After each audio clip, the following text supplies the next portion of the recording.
Good evening, Free Enterprise, and welcome to the Monday Night Community Race. We have been showcasing some of the ladder flags for the last couple of weeks. Tonight is no exception. You are looking at the CHero ladder flags in front of you. I'm joined in the booth by Karat. Karat, how you doing tonight? I am doing quite well, thank you. This is the first time I've been able to do any sort of commentary in about 3 months, so I am really happy to be back in a booth, and I'm glad to be with you all tonight. So thank you guys all for joining us. I do find it interesting you mentioning that we have the Sea Hero flags up for today, because I've known about Sea Hero for a grand total of about 24 hours. So, Karma, would you mind detailing Sea Hero for me and for everybody in the audience? I would be happy to. So, CHero is one of the newer flags that came out within the last 6 months. I want to say it was around 4.3, 4.31, where you flip this on, and your starting character, in our case tonight, is Sid. The will become the hero of the seat. So, what that means is that Sid is your anchor for the entire race. Doesn't matter where he's at in the formation. It is as if vanilla agility is turned on, but it's applied to Sid here. You're also going to get one of the other flags that was came around with CHero was the Supersmith. Coco is going to forge a weapon for your hero. I believe there's two hammers, or a hammer and an axe that Sid can use. I believe it's Gigan Axe or the Fiery Hammer. So that will be a good time. And then on top of that, the hero also, when you go up Mount Ordeals, has to take on that boss fight to change Cecil to a paladin to get Tele his spells. The hero has to take on that fight by themselves. So you don't want to just rush up Hobs trying to, get that Tele online, get that paladin Cecil. You want to make sure that they can, solo that boss. Now, a couple other things that aren't as visible besides the agility is even if Sid is dead tonight, he will still gain experience. So that way he can't just be out leveled. You've got to deal with that agility situation the entire race. And then on another note, since we don't have the permadeath flag, the hero is immune to the permadeath flag. That's really only important for certain other flags that's not going to be in play here tonight. That is really interesting. I mean, I mentioned I haven't known about this for too long, so I've been trying to absorb the information about it. I think it's going to make for some pretty interesting strategy. I think Sid being an anchor, or being the anchor, is probably about as good of a result as the runners could have asked for, given that, Sid usually is good for agility anchoring purposes anyhow. So I'm excited to see how this goes. It'll be a fun way to end a Monday evening for everybody, I think. Yeah, and for me personally, Sid is my favorite hero. He does not have a lot of Super Smith whammies. As we are getting underway, we're going to be looking for Tella somewhere out there. We're going to be rescuing the hostage on Mount Hobbs, having the forge that Super Smith item, and opening the Troya Treasury. So we will see how our runners get going. All right, it looks like Golbez is giving us a tower key with Kane as a second character. So got ourselves definitely a physical start. That's for darn sure. Yeah, and that was the dwarf kit there. That comes with a strength ring and a dwarf axe. Our Sid and Kane are really going to enjoy that to start this out. Absolutely. I mean, being able to back row your characters right from the start, especially characters that are as particularly meaty as those two. I mean, Sid's meaty just from the beginning, so I think we're going to have ourselves a pretty quick trip through the overworld just to try to take care of everything on that front. Yeah, and the dwarf axe is an interesting item because it does lower agility, so can allow for some agility manipulation with that Sid and not need a curse ring. He can use that dwarf axe later on to get -5 and hopefully kind of work things out. Yeah, absolutely. It looks like we have divergence right from the start as Sorbius and Leonard are headed into Castle Evelyn, and you've got Dathis cleaning out the watery pass, and Cossack has decided to, go to Troya for a smidge and then is going to move on elsewhere. Yep, we have a lot of action going on. We've got people all over the place. Evelyn is a very popular play, especially if you can try and find these trap chests and get in, get out. That's a good play. We are on a T. Man, I'm spacing on which treasure we're on. We're on T Pro. T Pro. So yes, so Watery Pass, Evelyn Castle. Those are really popular choices here early on, as we're going to get the Hobbs check early from Dr. Cossack. Nice. Yeah, we'll get to see who that character is right at the start. And if it happens to be Tella, then we may have a teensy bit of a jet on our hands. Well, unfortunately, this is all 4 objectives required. Oh my goodness. Hello.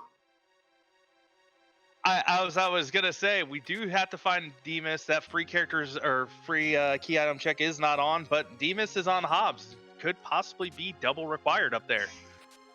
Yeah, absolutely. I mean, and it looks like the party's going to kind of go at it there. But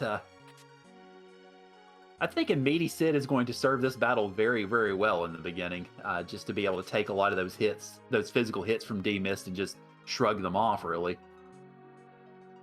Yeah, meanwhile, we do have Sorbius and Commander Leonhardt. Both are looting through Eblan Castle, finding trap chests, taking note of where they are. Finding some decent loot here. It's been a little hard to keep track of it. They're going so fast, actually, and resetting out of some boss or the trap chests. Yeah, of course that's one of the things with a seed like this, with a community race where you've got a whole bunch of people going. It is a little tough to keep tabs, but it's still a lot of fun. And as a side note, shout out to the folks who are doing this right along with us. Heart Gamer is doing our tracking, and Neobari is our restreamer tonight. So thank y'all to both of you for putting this on for us and helping us keep track of everything. So much obliged, certainly. Dr. Caustic is through with the grabbing the Tella, getting the hostage on Hobbs, gonna go check the Demas, has 2 objectives lit up. Not what our runners were probably expecting when loading this one up. No kidding. I did see that Leonhardt did find a Gungnir spear over in Eblan, so that'll definitely be good for Mr. Dragoon. Yeah, found the ogres right after that though, so he's gonna have to go back and grab that Gungnir. I am not surprised at him running immediately back in for that. Oh yeah, absolutely. And as Sorbius goes for the Mist Dragon, we get to see what Dr. Cossack gets for slaying said dragon, and it is a lazy check. The reason you park on the right side of Mist when checking for the D-Mist so that you don't trigger that package cutscene on the way out. And it's not as though anybody currently speaking into the microphone right now has done stupid stuff like that during a tournament. No, not at all. That looked like to be a Rydia there as our first dose of vanilla. Hello, Vanilla. Nice to meet you. I'm Kurant. Sorbius has objective 3 and 4 lit up. Has their old man gonna see if he's gonna do any extra looting? Now, looks like Sorbius is indeed going to go ahead and do a full sweep of Hobs. I like this play, especially when you have Tella. You can just exit right out. These chests are weighted a little bit higher. So I like the play a lot here. Getting a guide drum, that's going to really help out early in the overworld, especially on that Ordeals fight that we were talking about earlier. Oh, yeah, absolutely. Death is getting the good news about how required Hobs is. Yep, surprise!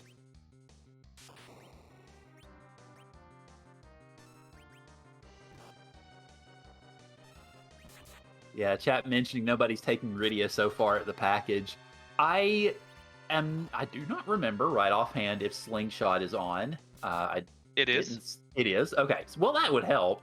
But as chat's also mentioning, no boss hunt, so the obviously the utility of Rydia goes up if you find, say, a Bahamut or Leviathan, but I don't think anybody has seen any of that yet. Nope, I don't believe so either. Sorbius is walking up. Found an Ogre Axe somewhere, maybe in Eblan somewhere. Sorbius is going to give us our first look at Antlion. Number of runners do like to fade this check until a little bit later. I think with the Tella, no reason not to do it. You're already in the area, and that's an Octomammoth. Yep.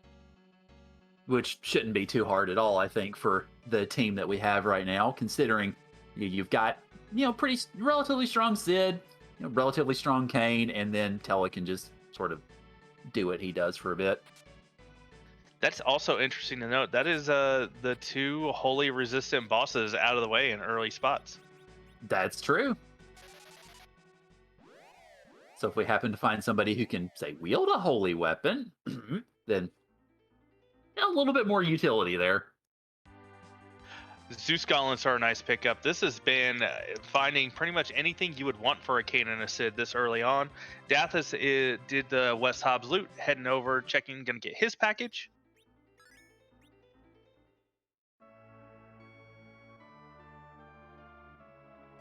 Yeah, definitely. Zeus Gauntlet is nothing to sneeze at, especially for this very physical start. You want to have that as soon as possible so that you can use it to help wield your essentially your way through the overworld. Yeah, and with the defense boost of them, while you're not going to get any magic defense, but just the physical defense, if you find, some a punchy boss or whatever on Ordeals, it's gonna be shrugging those off. Yeah, absolutely. So for a second, I have to admit, as the package was opening for Dathis, I was thinking, is Dathis going to take this? But then reset, so nope. I mean, he may have felt compelled by the vanilla nature of that check. He was having the vanilla angel and the, I guess, unvanilla devil on his shoulders debating for a second. Would that be the chocolate devil? Quite possibly. Yeah, I suppose. Meanwhile, we've got Dark Imps here for Full Defense. That is 3 bosses off the table that you really kind of wish you would find them later. Yeah, that's fair. I mean, it's obviously the Dark Imps, you can deal with those if you have better magic, pretty much at any point. As for Demist, Demist can be aggravating at heavier spots because Demist punchy very hard and also has the whole "hi, you can't hit me after 3 attacks" haha bit. So I just realized Commander Leonhardt is climbing Ordeals. He's taking on the Mylon and Friends fight. That is this leg or is this leg and Friends? well, let's see. It is all leg. All legs. Sorbius also found the hook out of the Full Defense. That could potentially be our way underground. It's also another character check. Yeah, absolutely. One thing about the CHero flag that I forgot to mention early on is Sid will be the only copy of that character. The hero will be the only copy of that character in the seed. You will not see duplicate heroes. Yeah, definitely true. Also, kudos to Leonhardt. Used that Boreas that he had picked up earlier to basically lay the smackdown on Ruby. So, Leg got frozen to death. Sorry, Leg. Ooh, here's the nope rope in the back attack spot. Ooh, you hate to see it. Oh, that's not fun. And Kane was at precisely the amount to get taken down by that wave. Oh, boy. I was looking at that number going, uh-oh. So, sorry, Kane, you get to enjoy a dirt nap for a bit. Dr. Cossack is going to be getting his hook after these Dark Imps here shortly. We will see where Sorbius is heading off to. Has not picked up his package. Oh, parking on the left side. Don't do it, Sorbius. Uh-oh. Oh, goes back up. Ah, yep. Takes that second, realizes, oh crap, this could be bad, and it's fortunate that he did, too. Probably the sigh of relief there, just wiping the sweat from the brow, seeing that package right there. Oh yeah, I'd imagine so.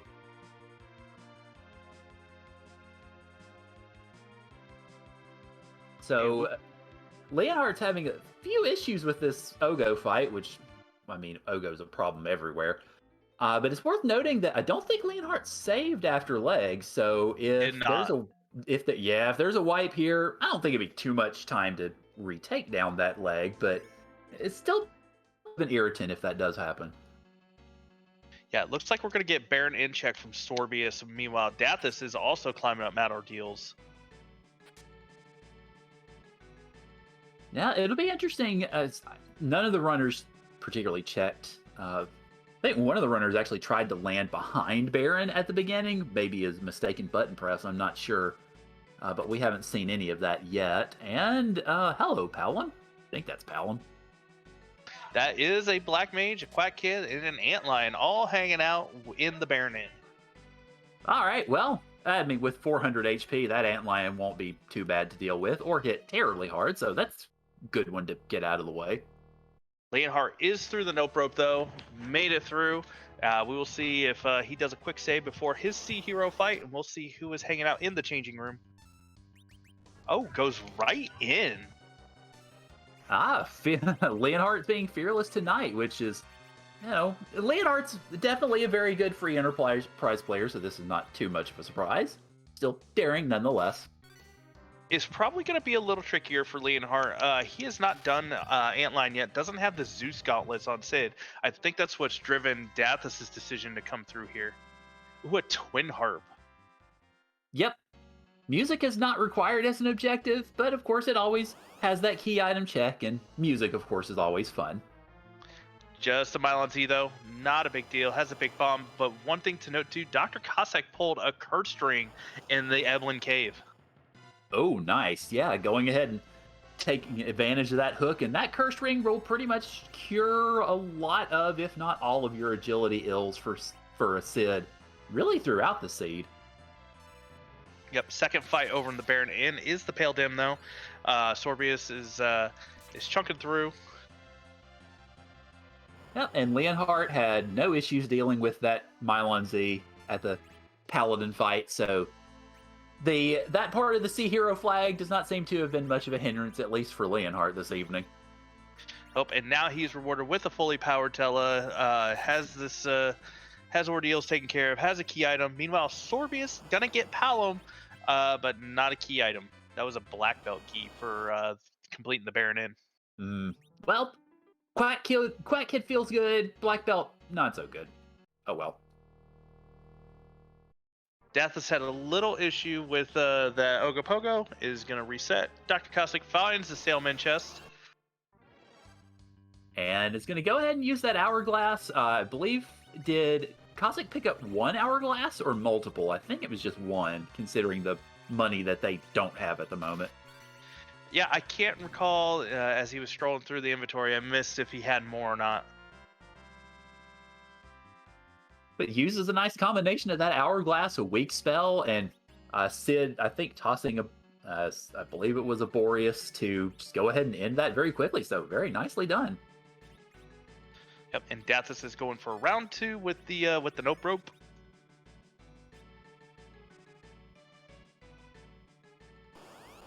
Chat pointing out that Tela rolled double weak with recall, which must have felt really good. Yeah, you gotta try for the recalls. If Tela's not gonna have anything worthwhile to do, there's a Porum. So both twins in the seed. Yep. As the phrase goes, any white mage in the storm. I did not look at the list of runners. We had a very rude Mom Bomb in the hook route and a couple of the Lollyhogue leagues and CHero ladders, and I know there's a couple of runners who still have a little wariness on seeing that Mom Bomb in that spot. Yeah, a little bit of trauma with. I mean, that's understandable considering that Mom Bomb spot or that spot is not terribly kind anyway. Add a Mom Bomb to it, and you get not very fun times. Yeah, it'll be interesting to see if the hook route is our path underground. Looks like that Dr. Cossack is going to probably go back out and do some more checks. Sorbius also coming in, going to be getting his Porum, and Dathis is through the nope rope as Commander Leonhardt is trying to wrap up this Pale Dim. Yeah, so, I mean, given that the only entrance to the underworld that we found so far is that hook, it's understandable everybody going where they have for character checks and shop checks and whatnot. Do you see any of the runners going through that Twin Harp check before trying Underground, just maybe to get more levels or hope that there's a Magma Key? I am personally a fan of clearing your overworld on a hook route, just because you don't want to miss a Magma Key. You don't want another runner to check that and get Underground. You know, that Mom Bomb is going to be a pain. It's doable, but it's still going to be a pain. Yeah. It's going to take a while too with this party. Yeah. And yeah, it's understandable. I think it's faster to get a Magma Key from that Twin Harp than it would be to go through that Mom Bomb personally. Right. Kind of interesting. Dr. Cossack went back and is deciding to go for the Rydia. Yeah, has not checked Baron in to see that there's a Palom there, so I don't know if that entered, hit with his decision. Yeah, that may may very well have. I think that probably would have influenced it if he knew. All right, so looks like Dathis got through that Mylon Z all right and has finished up Ordeals just as Sorbius is starting. Yeah, so while we are getting some retread, just do want to shout out these are the CHero flags that you're seeing is on the free enterprise ladder. If you haven't heard about it or if you want some more information about it, we do have a site and a link that I can't remember the command that'll pop it up. I believe it's exclamation ladder that can give you all the information, get you to the Discord so that you can find out. We have, I think, 6 flags that are in a rotation. CHeroes just being one of them. So do come out and check it out if you're interested in running and racing free enterprise. If you've seen like a link to the past ladder, it's pretty much the exact same thing, and it's been a lot of fun. We've had a lot of great turnouts for these races, so it's a good way to get your feet wet and get into the racing mindset, while we're in this off season in between events, as there's a blue robe to get that Rydia. All right, so I was gonna say Gauntlet or Water Hag, and it turns out it's, well, he didn't move terribly far from his vanilla spot, if I remember correctly. Just halfway across town. Just on the other side of town. I think if it was Gauntlet, there would be more blue robes with him, though. Yeah. So does that mean that this would we consider this French vanilla or Neapolitan vanilla? I like to go with, imitation vanilla. Okay, fair. Soft serve vanilla. There we go. He's in the same town. He's just not in the right spot. But that you can't have him in his vanilla spot. Yeah, that vanilla spot is otherwise occupied. All right, so it looks like we have dueling pale dims. Yeah, this is a good chunk of health to kind of chew through. This Tella doing in the work with, getting these viruses off. But it is a punchy spot, and that's what Paladin likes to do. So even in the back row, we're seeing some big hits. Yeah, absolutely.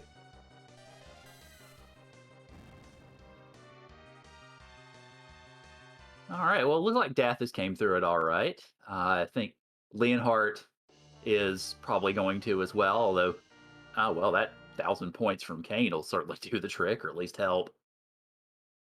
Yep, Dathis is getting his Quack Kid. Sorbius, meanwhile, is getting ready to duel with the Nope Rope. Buena suerte is all I can say. And it'll be interesting to see where Dr. Cossack decides to go. Yeah, I mean, I would say go up to the other side of Hobs, grab that free summon, although it looks like Cossack is heading to Ordeals. Straight for Ordeals, yeah. I almost saw him stopping at the Twin Harp and then just rush right past him, going, "Oh, okay, never mind." Well, the Twin Harp's from Ordeals, so he doesn't have it yet. Yeah, fair, true. That would help, wouldn't it? Just a little bit. Eh. So we do have Dathis and Commander Leonhardt both have faded Fabul, so they don't know that the hook is on the table yet. So it'll be interesting to see what happens once they find out.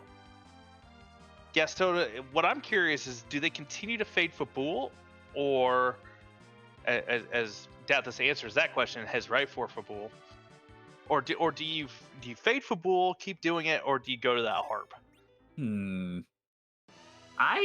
Well, I mean, as we were sort of talking about a little bit in pre-race, that harp check is not exactly the shortest thing in the history of ever, so Fabul is not super short either, but it's also not very long, so I would probably lean toward Fabul over Twin Harp if Twin Harp's not required.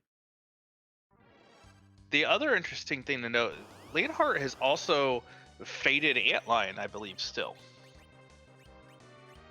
Yeah, well, I mean, we know that the Antlion check does not produce a key item, of course, but if he's faded it, he does not know that. and it'll be interesting to see if he continues to fade it. Yeah, but if it comes down to where, Commander Leonhardt needs to, decide, am I going to do the hook route or am I going to do more checks? That's going to be on his mind if does he continue to fade it or not.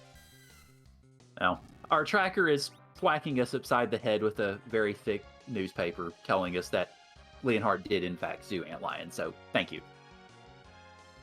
Yes, thank you, Heart Gamer. Yes, that's why we have you here, to keep us from being utterly dumb. Keeping it straight. We're just up here in the booth, talking about the things. Heart Gamer's got the hard job of keeping track of 4 people. She's been doing an excellent job. Also, Neobari doing excellent, making everything look good, sound good. As we do have some more divergence as Commander Leonhardt is fading Fabul and going to do the harp check. Yep, it's music time, almost.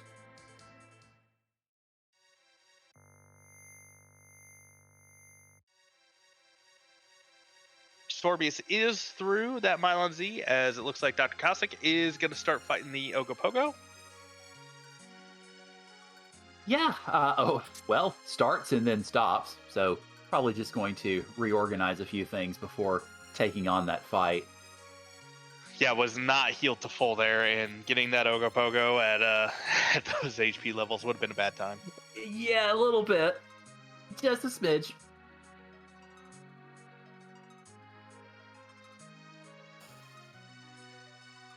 Oh, that was elements in the changing room. I thought it was Mylon Z.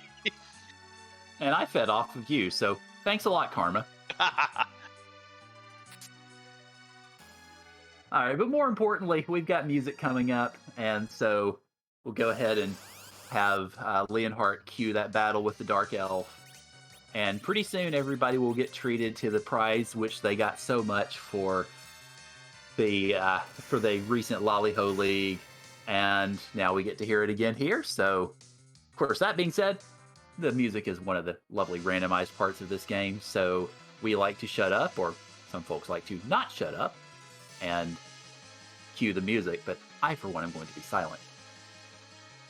I rolled a dice. It said I had to shut up.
Yeah, and as Dr. Dialogue is wanting to, he ruins the music, turns it off halfway through the fight.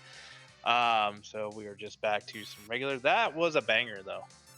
Absolutely. I am also glad that Leonhardt decided to check the title because I can no longer say I've never played Undertale. I first played it a few months ago, but I have not gotten that far in the game, so I did not recognize the song, and I was happy to see him check the title so that I could actually know where it came from.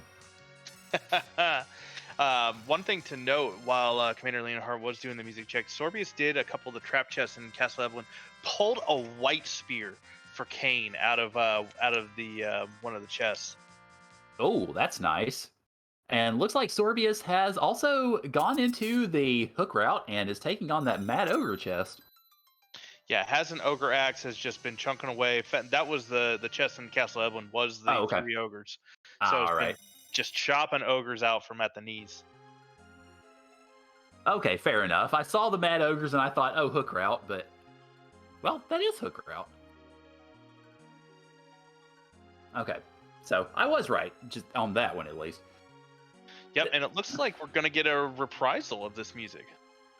All right, well, that was a really good tune. The heart Calm Lamity is the one who has done, I think, the vast majority of this music and did an excellent job with that one, just all over the place. So it'll definitely be a treat to hear it again.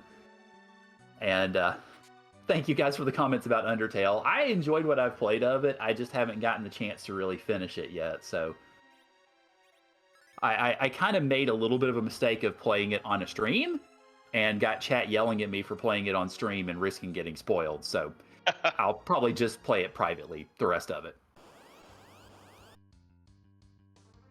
Well, Dr. Cossack is being rewarded with his Quack Kid. Showed off something interesting there, was using float strats to allow Rydia to use Sylph to get through that Pale Dim. Float, as you know, will make you immune to the Quake, and Pale Dim likes to counter summons with a Quake. So was able to get through that fight pretty quickly. Yeah, nicely done. Ooh. Oh. Oh,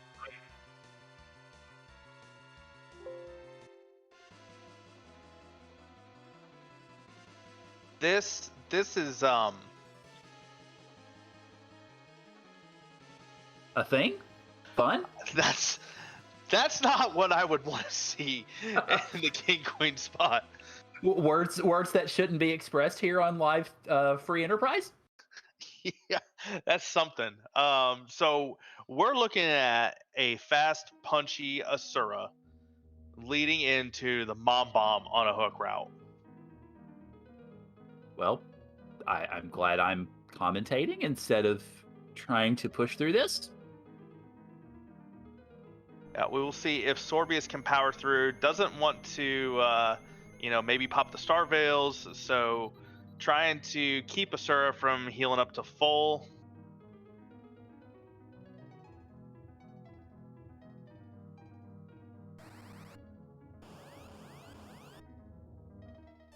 Ooh, got the Cure 3, not so bad here. The magic power is not huge. You just got to watch out for that Cure 4.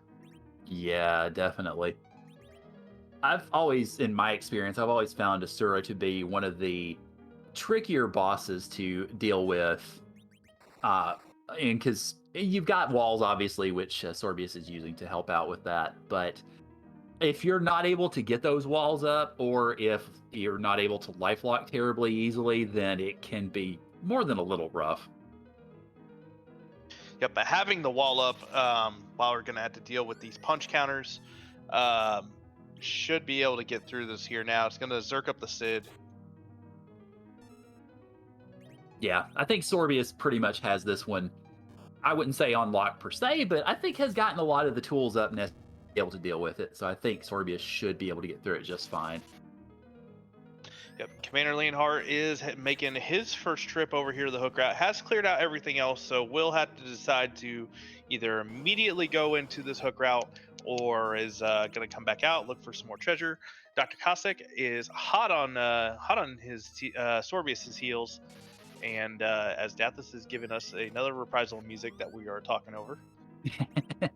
So we're earning our newspapers in perpetuity, I suppose. That's what I feel like, and they are well earned in my opinion. As Sorbius is through the Asura, gonna be greeted with the grinning visage of the Mom Bomb. Yeah, we'll go with grinning visage. Yes. I've said it before, I said it again. That boss is my least favorite boss in the game. I don't care where Mom Bomb shows up. Least favorite boss. Yeah. Yeah, Mom Bomb can definitely be rough no matter where you find her. It's not a fun time. Also, Chad is giving us the eternal punishment that we so richly deserve. Thank you, chat.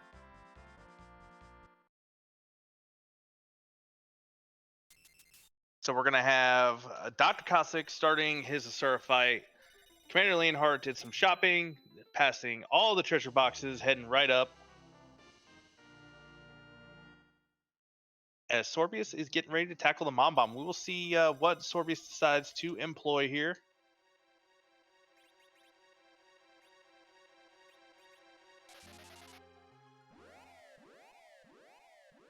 Speaking of things that can hit hard, hello.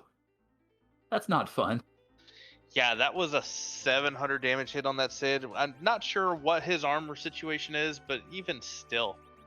Yeah. And considering that Sid is about the most durable character you can find early on, for this sort of a seed at the beginning of the game, that's still a lot to take on. Yeah, so we have Berserk Kane with that white spear, and I believe Sorbius is the only person on stream who has found that white spear. That's going to be really interesting to see how our runners decide to tackle this without it, as Dr. Cossack is through the Asura fight going to be starting his Mom Bomb. Yep. Of course, then again, that's one of the things that is so good about these sorts of seeds is when you're confronted with something like this, how do you deal with it? How do you manage to get through something like this? Also, I have to salute Dathis going ahead and not just taking the black chocobo to get to music, but taking a chocobo to come back from music. So a double helping of Burb tonight. Triple also talk to the white chocobo to heal his MP. Fair enough. Yeah, triple Burb. Dathis looks like he is going to take a quick dip into Castle Evelyn, going to take some of these trap chests. I believe this is Dathis's first trip here, so has not done any of the other looting or anything like that. So probably looking to try and pull a little bit higher tier loot.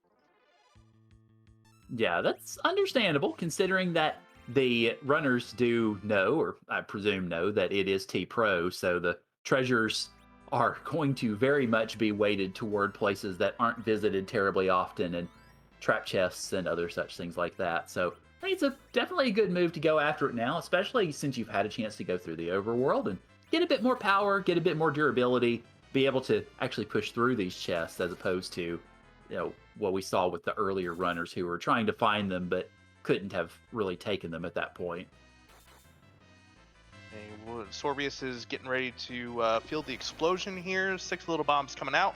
We'll see how. I believe he's got another hourglass, so if he gets that out, he should make this and can survive these 6 hits.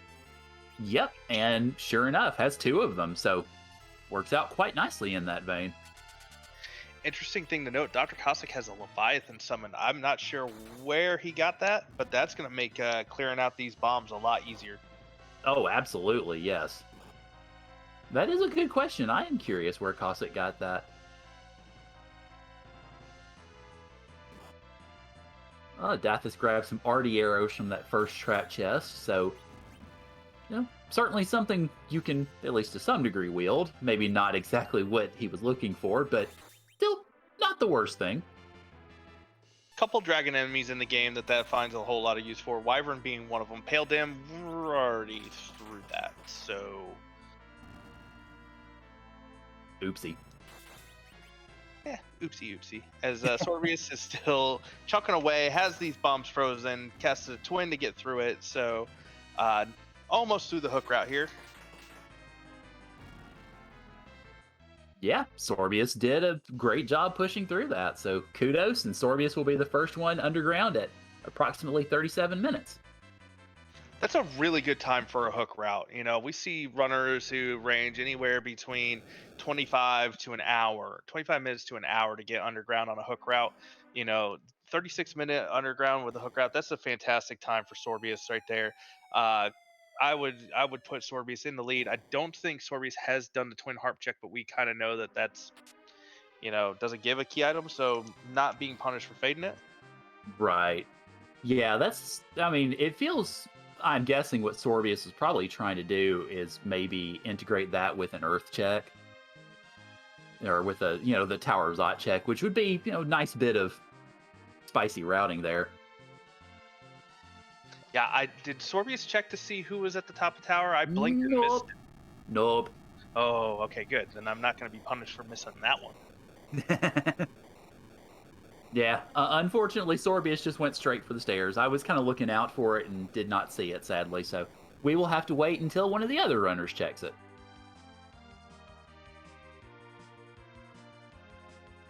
Dr. Cossack is not far behind, though, clearing up these little bombs. Looks like Commander Leonhardt's doing some shopping, wants to make sure that he is good and prepared for tackling the mom bomb. It's understandable. I might be doing the same thing in his shoes. Dathis did find that white spear, though, clearing out the Castle Eblin chest. So his cane is now quite a bit decked out. It's going to be as good as Sorbius is going through that hook route. Yeah, definitely. So when Dathis does dive it, which I expect he probably will in short order, I think he'll, yeah, like you said, have a pretty decent time with it. Also, I see some dancing dolls in the dwarf castle. Another round of vanilla here in the seed. I believe that's second or third. Let's see. Yeah, something like that. Yeah, we had Rydia and Mist. We've got the dolls. Are we counting the water hag and the Kaipo in? Um, 2.5, 2 3/4. All right, chat. Who out there likes 2.5 scoops?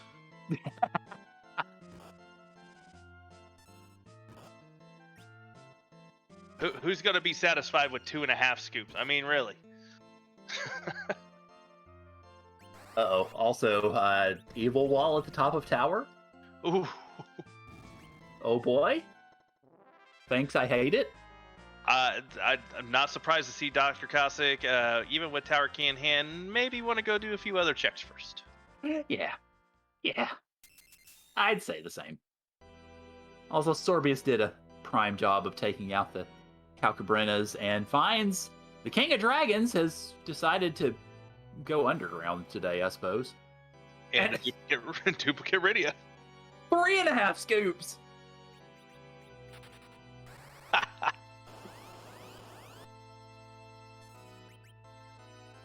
Okay, I'll admit it.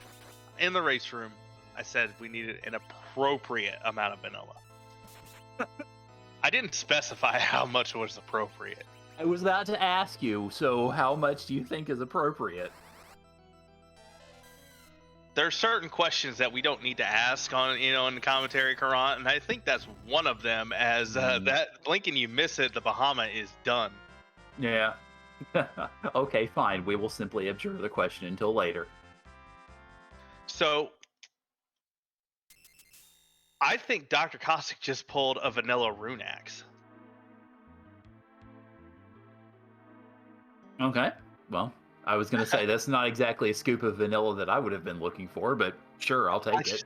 I just happened to look up, and I fairly sure that the rune axe or the poison axe, I can't remember which one, is in that little 3 chest area on the path to the Fey March. Well, I did also see another white spear located in the Fey March, the key item check there. So if you didn't have a white spear for Kane already, well, congratulations, you have one. And if you didn't have an hourglass too, congratulations, you have one from the dwarves. Yeah, Dr. Cossack is selling a good number of things. We started off with 10 rune rings. So with all the mages that we've got, they should be fully equipped with rune rings now. So not a problem to sell a few of those off. Right, absolutely. Also, hi there. Interesting Fey March bosses. Yeah, that's interesting is the right word there. Interesting is pretty much my coverall word for about 5 or 6 different emotions. So I'm going to go with, oh boy, in the interesting slot there. Yeah, not surprised to see Dr. Cossack heading out. Gonna just do a mental note. Sorbius does not know the evil wall is waiting for him at the top of this tower, but looks like that's where he is heading. Well, it should be interesting to see how Sorbius goes about it, if he goes about it. That's Presumably he will, given that he's on his way yeah, up there. yeah, that's a big time commitment if you're gonna walk all the way to the top. Yeah. Could be a Penguinator special, as our restreamer Neobari is pointing out. That is a very valid point here. You don't know who's at the top. Do you want to take the time to go all the way up, or do you just just do the tower key? Yeah. And the idea of a Penguinator special might be borne out by the fact that Sorbius just used that safe spot. I generally, when I've run tower and when I've seen other people run tower, I don't see them using that spot. I see them using the spot closer to the boss. And then he proves me wrong. So never mind that speculation. Carry on. Meanwhile, Dr. Cossack has a couple sirens in his inventory. Gonna crack one. Has a coffin, so gonna get a good infusion of XP. There's that Leviathan summon from the Staleman chest. Well, there you go. There it was.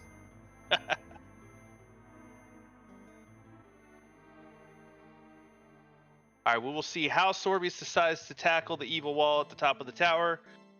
Dathis, meanwhile, heading into the Tower of Babel. We will see how he will tackle this Asura and Mombomb. Dr. Cossack getting some health after cracking an egg.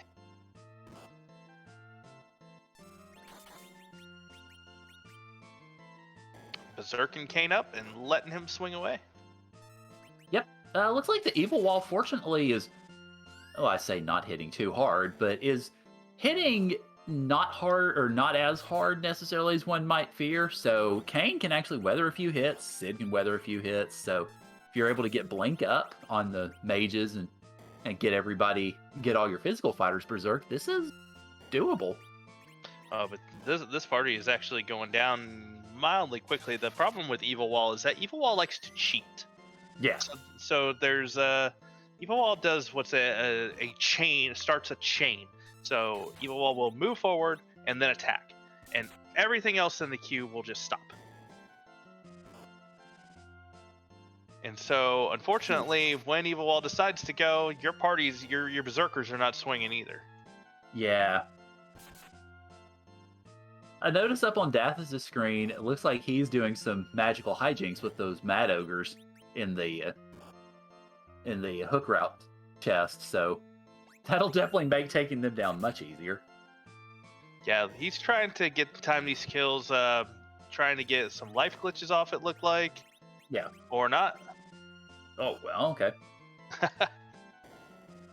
Oh, thank you, runners. You're keeping us commentary folks on our toes.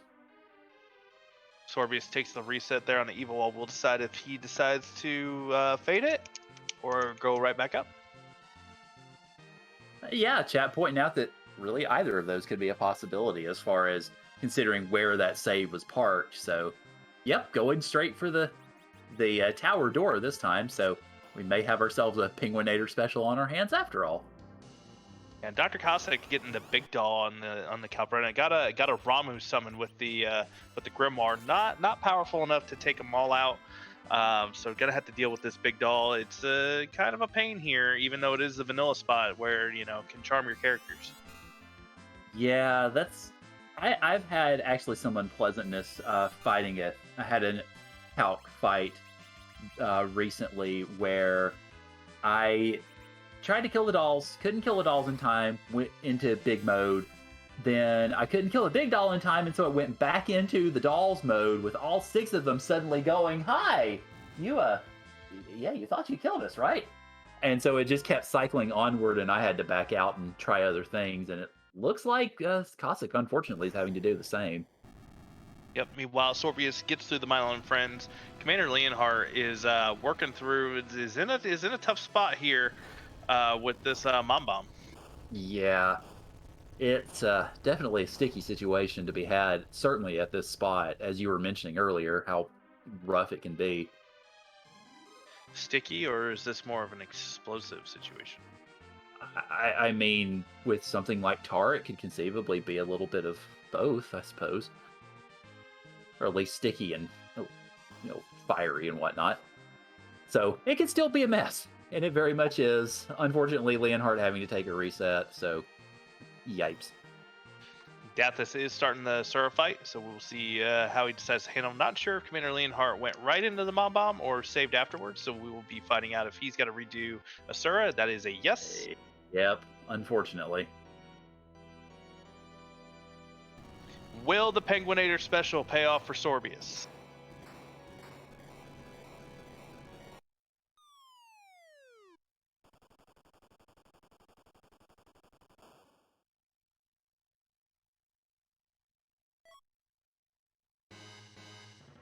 Yep, That's required. yes, it is. So I've run CHero on ladder, Hmm. and I can tell you from my experience, and apparently I'm an anomaly in this. I never seem to get to forge the item until right before Zeromus. The forged is always the last thing for me in my CHero seats. Well, I guess I guess the seeds that you were running really wanted that dramatic reveal.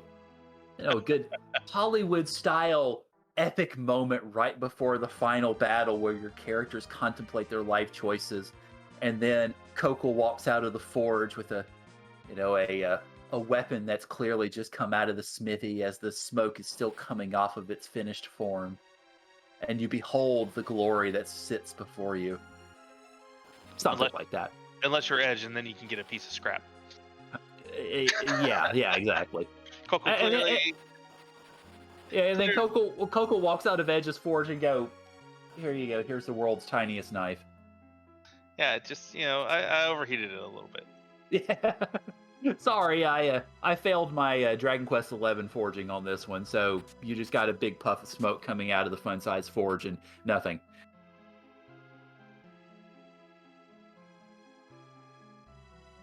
All right, Commander Leonhardt is going round 2 on this mom bomb. Getting some blinks up. We'll see how Dathis decides to handle it. As Dr. Cossack got through the dolls this time, is plugging away at this Bahamut.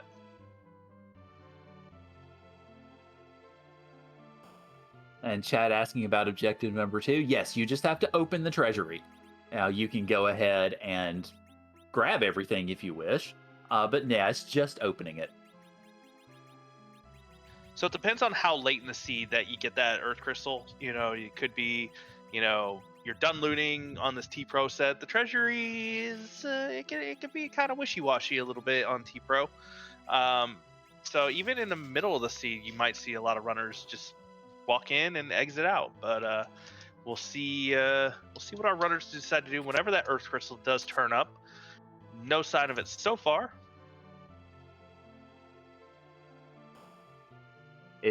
It's looking more and more possible that a fair number of our key items are going to be on the moon, because we're kind of, I wouldn't quite say running out of places, but the number of feasible places is starting to get a little bit low.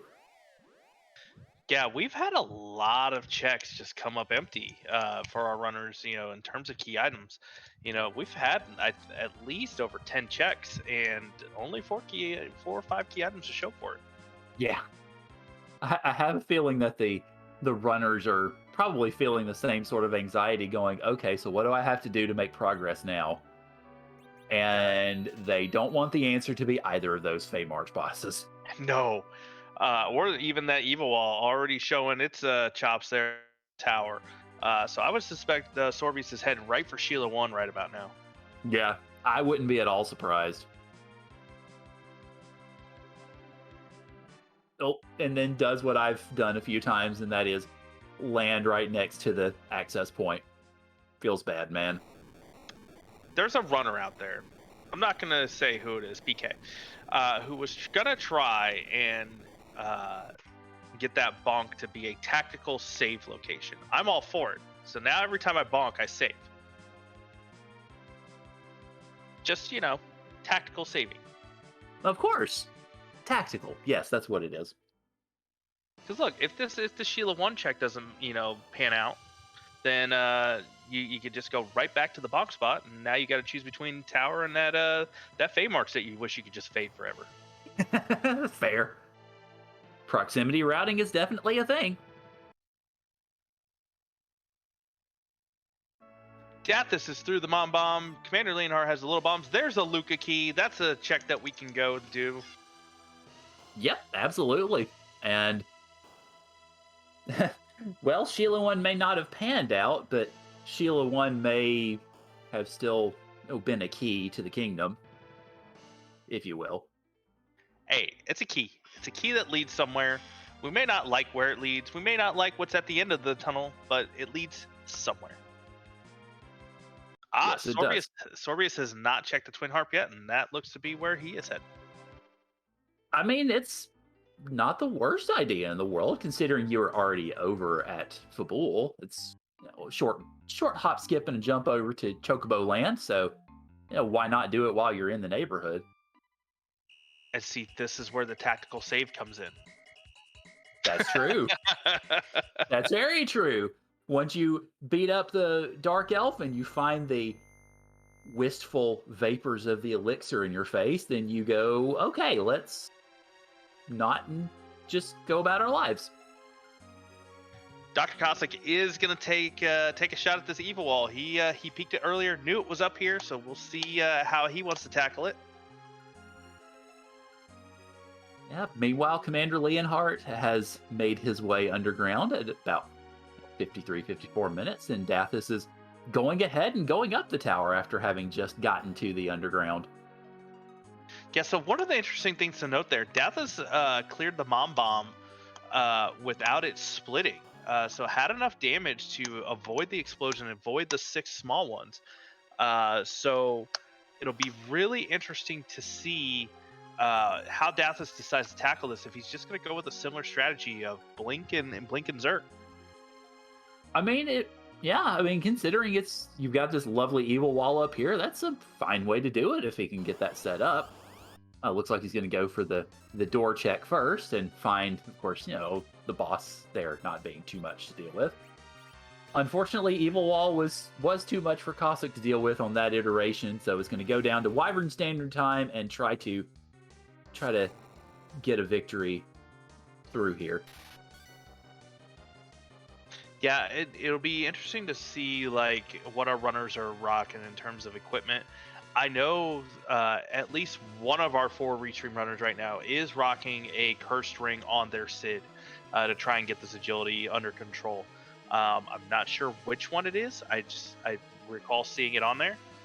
So it'll be interesting to see if we get a peek at some of this equipment here to figure out who's got the agility under control. Right.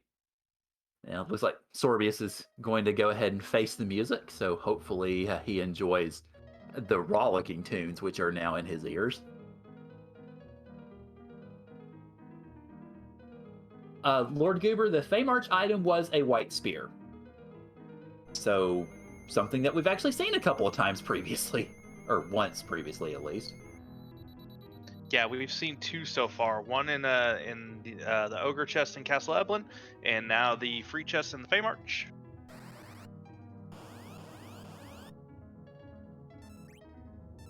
Looks like Cossack has the Dwarf Axe on Sid, so this should keep Evil Wall's speed relatively low. Commander Leonhardt seeing that Fade March and said, this has become a Fade March. Absolutely noping right on out.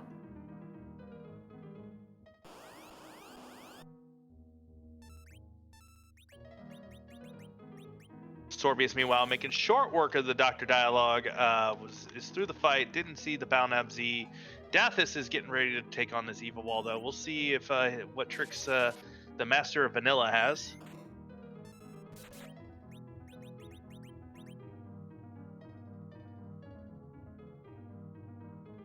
Oh boy, that Leviathan from Cossack just did a good chunk of damage to the wall, so that definitely helps. Only needs about 3 or 4 more of those. Hopefully, Rydia's got enough MP to get through it. I think with her level, she should be okay.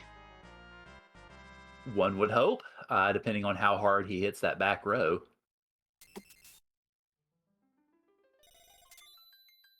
Yeah, I think Sorbius didn't have Blink on his Porum when he tried to tackle the wall, so didn't have the 2 Blink casters like Dr. Cossack has, although Tella's out of MP right now. Yeah, that's decidedly unfortunate.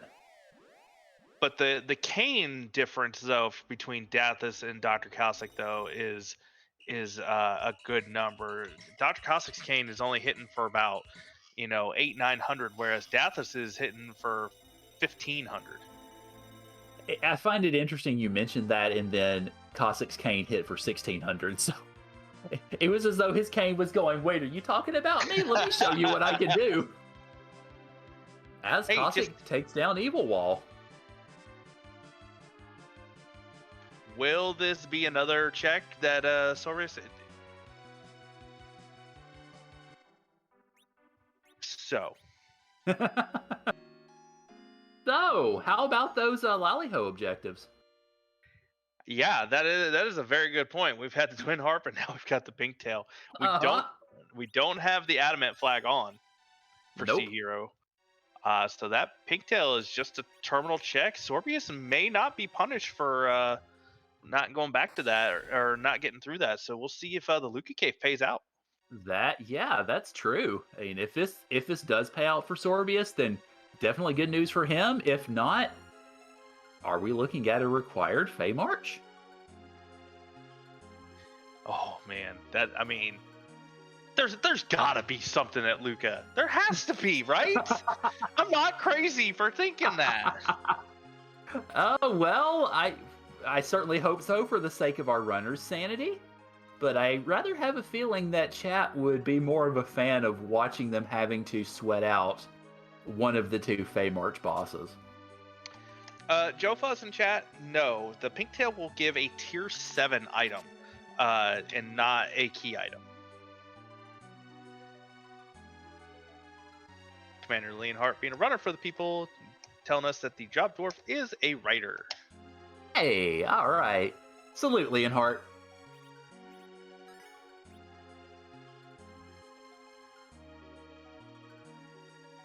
Dr. Cossack getting 1/2 of the forge, breathing a small sigh of relief there.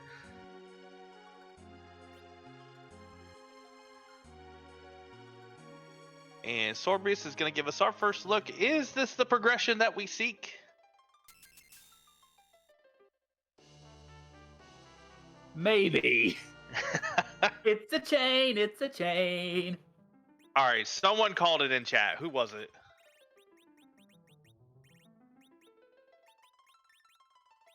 Papita? Wait, no, it wasn't. Sorry.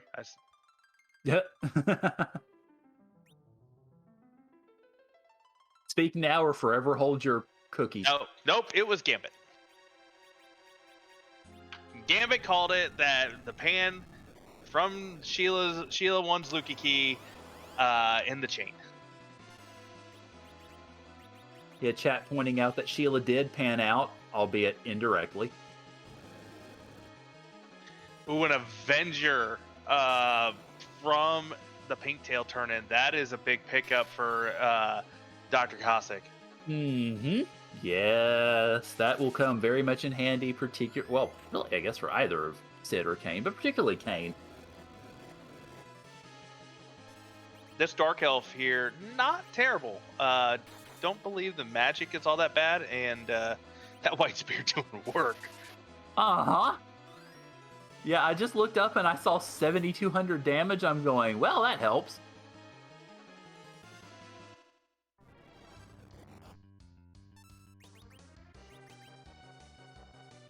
And it looks like Commander Leonhardt is grabbing the pan. Cossack is going to get the Luka key and probably will pursue it as well. It seems like what the runners are essentially doing now is anything possible to avoid that Fate March. I would, absolutely. Vigan in the Leviathan spot. No thank you. Nope. Odin in the fastest spot in the game. No thank you. Nope. Especially since nobody has an Eddie to basically cower in the corner while Odin does things. Wait, can Edward do anything but that? I mean, he can wave things around and hit stuff, but that usually doesn't work out well.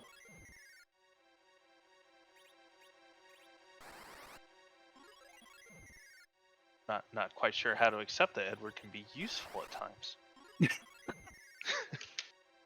I suppose with grace and dignity? I don't know. I mean, everybody does their own thing, I suppose. Yep. So we've got Sorbius on the exit.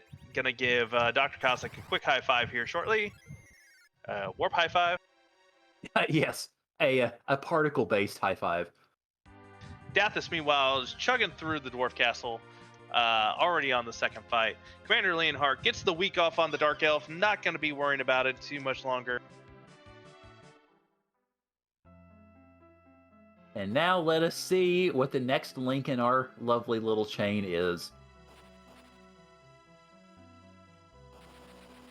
We are running out of spots here, chat. I mean, we got to go to the moon at some point. I mean, there's got to be something on the moon. It sure seems so, at least at this rate anyway. Yeah, we have no boss hunts, so we're not going to just be peeking bosses when we get there. We've already found the D-Mist. This moon is looking to be pretty. There's a lot of rude bosses still available. Mm-hmm. Oh, just the siren. Oh dear. Oh Not what you want to see. Nope. If this doesn't pay out, if Sheila 2 does not have the goods, that Fey March is required. Mm-hmm.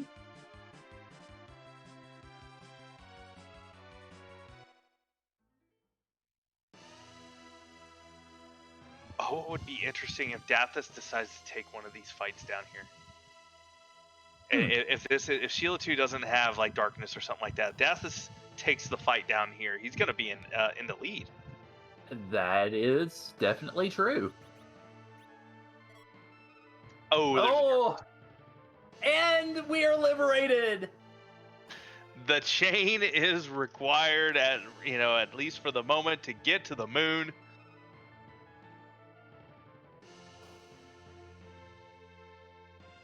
So Sheila 1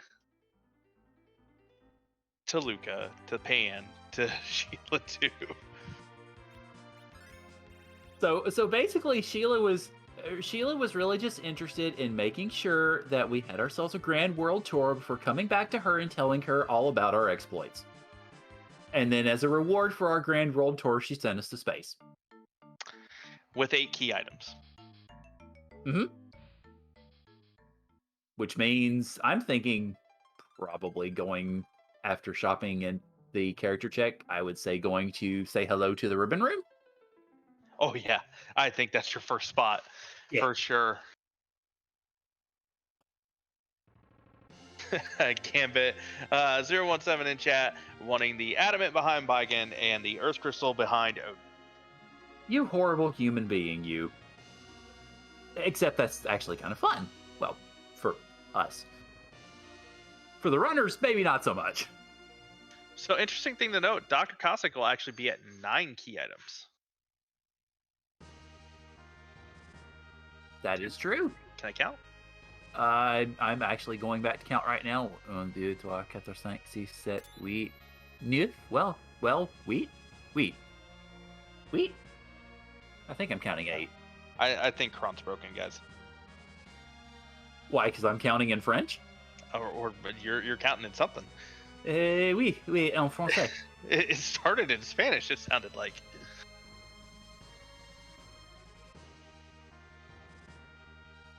Well, it helps that French and Spanish are very similar, so hey. So, I mean, that's, I try to just count in whatever I can. Whatever makes the numbers go higher.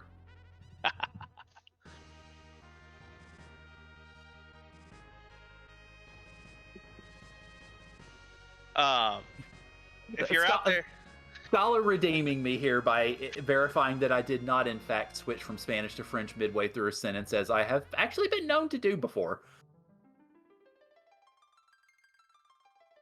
I couldn't tell. I mean, I heard we at some point. That's definitely French. And newbie asking if each objective needs to be completed in this seed set. Yes.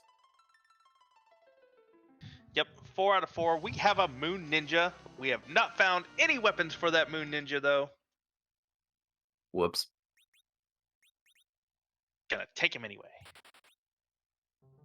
Decides to dump Pelham for that. I guess because Sorbius has Rydia. Does Sorbius have Rydia? No. George does not have Rydia. Okay, that makes it even more interesting. Yeah, that's an interesting choice. With a potential Baigen, I would like to have a Palom. Yeah. Because being able to quake those arms away, or at least somewhat away, is definitely good. Dathis gave us a peek at the character in the bed. That's a Young, if we find a Sand Ruby. Mm-hmm.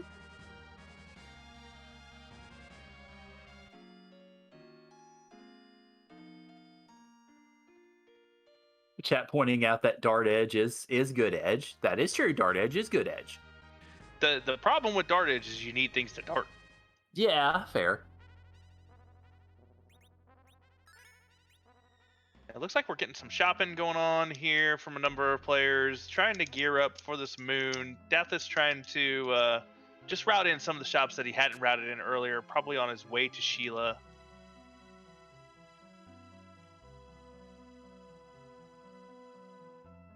Does Commander Leonhardt take the edge? Good question.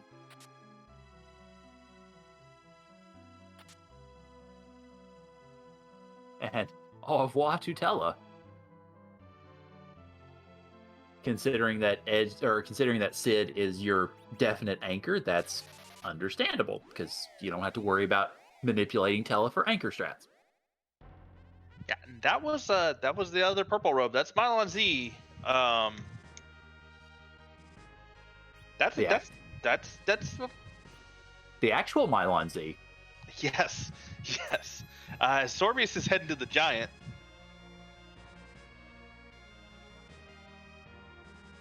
Remember, Vanilla Giant is not on, right?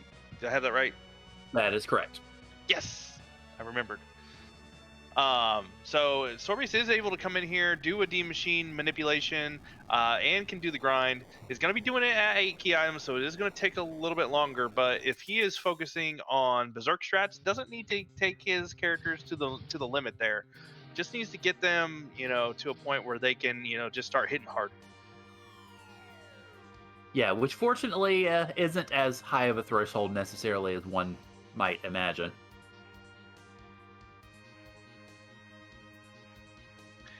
Commander Leonhardt, on the other hand, foregoing the D machine, heading to the bottom of the moon. And it looks like Cossack is going to go play some funky music. Yeah, he is the last of our on-screen runners to have to do this. He's looking for a 10th key item. Yeah, that's definitely understandable. Sadly, we know that quest is currently in vain, but it's definitely understandable from his perspective because, of course, he doesn't know what awaits him at the end of this yet. So, yeah, unfortunately, not a key item awaiting him. Commander Leonhardt pulling a chest. Oh, pulling some chests. That's interesting. Looking for some traps down here in the lunar subterrane. Yeah, I was actually just about to ask about that because I'm not sure how many trap chests are in the LST, but from my understanding, the answer is a bunch. I believe it's 7. And Behemoth's actually a trap chest I love to see as the first trap chest I get, because with 2 blink casters, that's fantastic to get.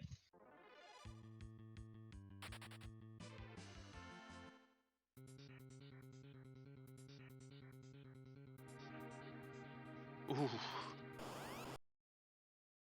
Oh no.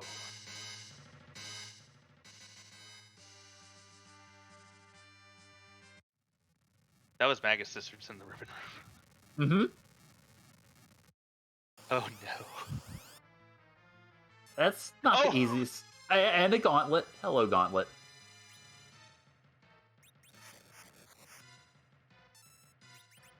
So, not the easiest moon in the history of ever.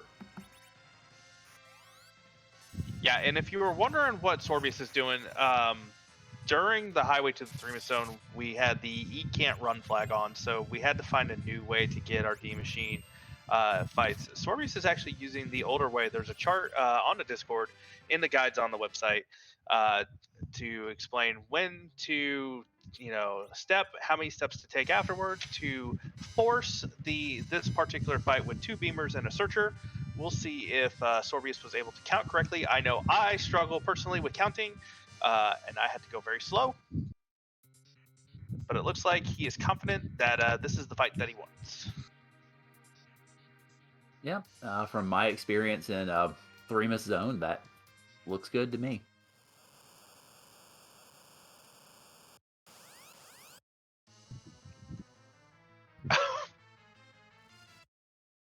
Speaking of rude, Huh. yeah, this moon is not turning out terribly well either. I'm really glad I'm in the booth for this one. Yep. Because all signs are pointing to this moon being required in some form or fashion. So, what is ruder, this required moon or that required Fey March? Yes. Okay, fair. See, all of the above. Oh my goodness. I mentioned at the outset that this is my first commentary back in 3 months, and my god, I don't think I could have picked a better one. Hey, there's a fight. It's a we can take, yay! Yeah, especially in this spot. The Crystal Sword Altar does not have a whole lot of magic. This is the fight Commander Leonhardt has been looking for. Yeah, absolutely. He didn't know he was looking for Leviathan. He gets the Indra summon as well. Not that it does a whole lot, but still got the elemental weakness. Well, yeah, I suppose that's counting for something at least. Dathis is taking a trapdoor. Yeah, pourquoi non? Meanwhile, Sorbius is continuing with the D Machine grind, and looks like he's got the pattern pretty well down pat. Got a double life glitch off on that last one that he took down, so definitely has it down pat. Chat mentioning the slapdash being ugly as well, but I think I heard stories about that one. I don't believe I saw it myself, but I heard stories. Yeah, with the advent of Tricker being able to accept a YAML file to roll seeds, there's a 3 out of 10 chance where Tricker rolls a mystery seed for the slapdash, and last night was one of them. Oh boy. Oh dear, permadeath. Oh boy. Yes, it was. If you've not seen last night's slapdash, definitely go give it a watch. It was something. Okay, so that might have to be my entertainment sometime tomorrow after I do all my teaching and such. Yep. Meanwhile, Dathis is over here waiting for the trapdoor to decide on which target is going to get the death.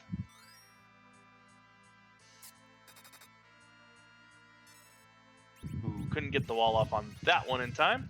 Ooh. Gonna see if he can cycle around here and get it on the next one. Meanwhile, Sorbius is continuing with the D Machine. It looks to be in a good rhythm though, so probably just trying to get the appropriate number.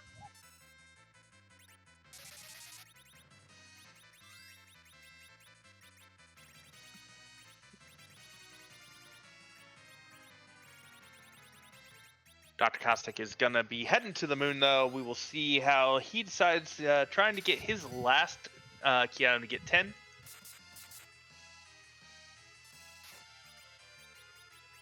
Ooh, the Manticore is not what you want to see with a party this low health. No. He is able, fortunately, to get that Cure 3 off to get the mages back up, but that Manicore's hitting pretty dang hard and pretty dang fast, so... Oh boy. Gets out by the skin of the twins' ponytails.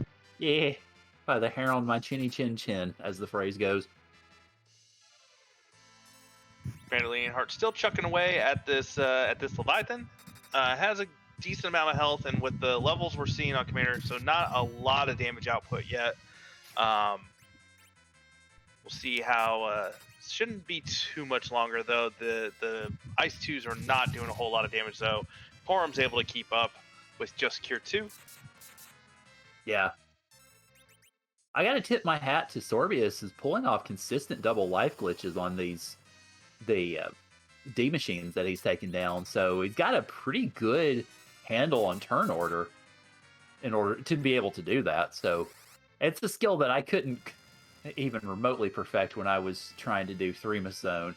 So I'll always take my hat off to that.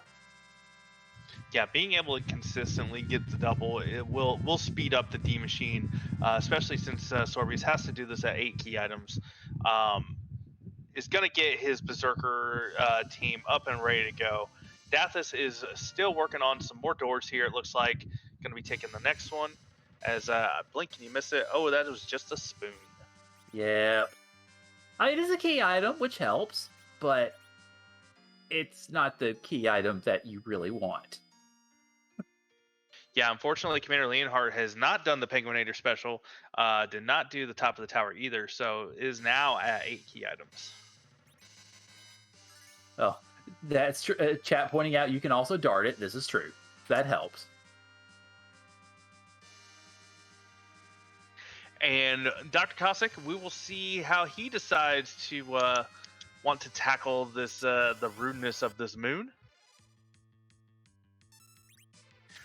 Mike, the Penguinator special was performed where Penguinator is a runner within the free enterprise community, and during a race, foregone going to the top of the tower and only did the tower key purposefully. I believe that ended up giving him go mode.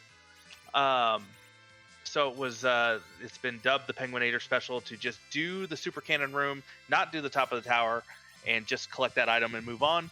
Sorbius has done that so far, only missing out on a pink tail, which has an Avenger. And it looks like as he is done with his D machine grind, now has power overwhelming in terms of levels. Yep, so be interesting to see, does Sorbius go moon here, or does he go back to the Fey March? It looks like since he's flying the ship over, maybe going back into that Fey March. I think with power overwhelming, that Fey March is now less concerning. Yeah. And definitely ripe for the picking now with this party. You don't want to have to come back. We don't have a pass yet or anything, so we are going to have to come back at some point to complete our last 2 objectives. But I think that you're here. Might as well knock it out. They're the 2 easiest checks on the board. Yeah. Well, also going into Dwarf Castle, I guess looks like picking up some equipment. Could be looking for edge weapons. We have only really found like a middle sword. Yeah, fair.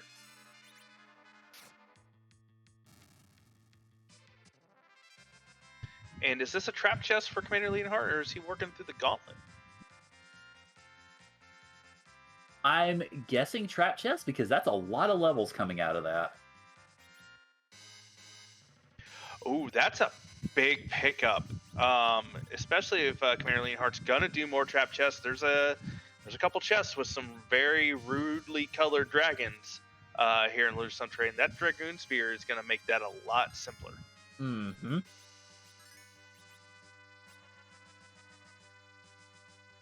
Ooh. Oh, the magic at that ribbon spot. Oi, oi, oi.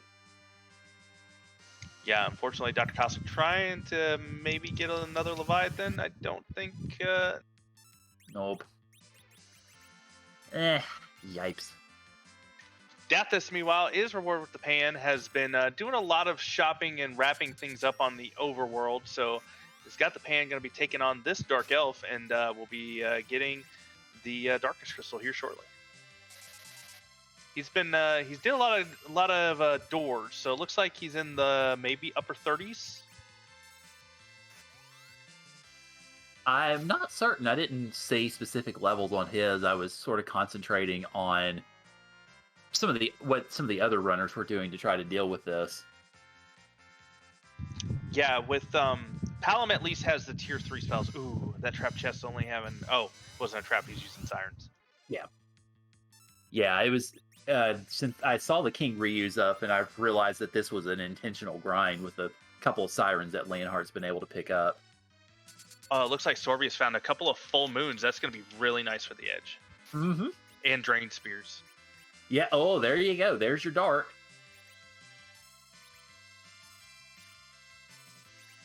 Yeah, them Fate March bosses are not long for this world if that's where Sorbius is going. Oh, passes right over it though, heading right back to the moon with those drain spears in hand. Yep, I guess was just doing some shopping, so fair enough. Cossack's got one of the Magus Sisters down. We'll see if he can keep the momentum going.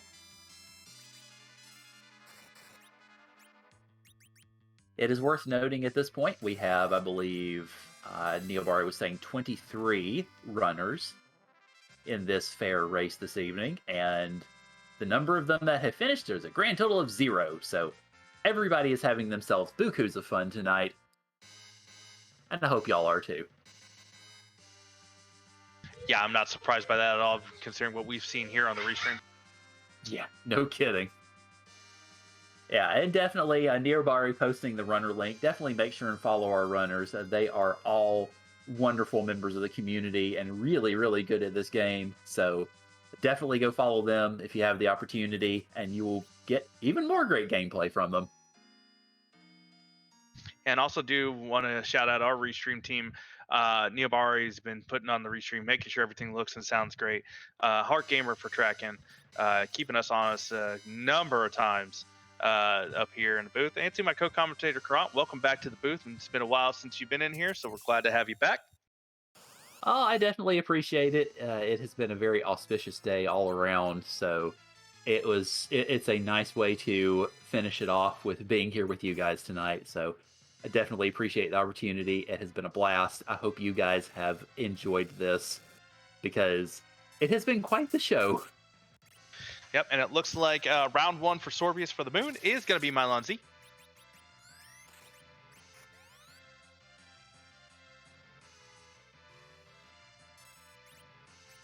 And if you've been enjoying this race so far, we mentioned it earlier, the right now here in chat is the link to the free enterprise ladder. Go ahead, click that link. It'll have a link to the Discord. If you're curious of getting one to get started in the racing scene, there's a wide variety of flags that are on the ladder with varying degrees of skill. There should be something for everybody on the ladder, and the races are just do what you feel like doing. There's no commitment. It's just, hey, got the pop-up for a race right now and I'm free for the next couple hours, let's do it. So hopefully we can see you out there. It's been a lot of fun, like I said earlier, as Dr. Cossack is taking this Val fight. Yeah, and chat pointing out that he pulled an earth crystal from that ribbon room, so there's one of the objectives that we need. Now all we need is to find the adamant, and it's go, go, go. Yeah, this Avenger Kane doing a whole lot of work here. That's going to be one advantage for some of these moon fights, with Dathis and Dr. Cossack having taken on that evil wall, getting that pink tail. Yeah, absolutely.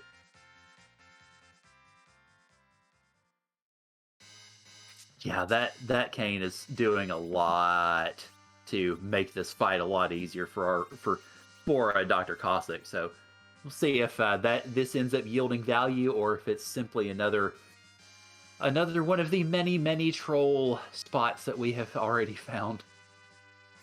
And speaking of troll spots, Sorbius just gets a defense sword for taking on that Mylan Z. Oof. Well, I mean, a defense sword's a nice weapon for Kane, but not the progress you want. So it looks like going ahead and hanging on to it though. Yeah, arguably Kane's best weapon up until at least the 60s, to where Kane can compensate for the agility or accuracy loss of the spears. Defense sword can be better for a Berserker Kane, as Commander Leonhardt taking the alt gauntlet. Alrighty, well, have fun, Leonhardt. Just keep on pushing through, and we'll see you on the other side. This is one of the easier alt gauntlets on the moon. I don't think there's too many multi-enemy fights, and if I'm also not mistaken, this will be the one with 2 trickers. Okay. I think the most experience I've had as far as the alt gauntlet on the moon is, I believe, in the ribbon room. Yeah, the ribbon room and the white spear altar have similar fights, but a couple of different ones. It's Okay. when you get it in the Ogopogo spot.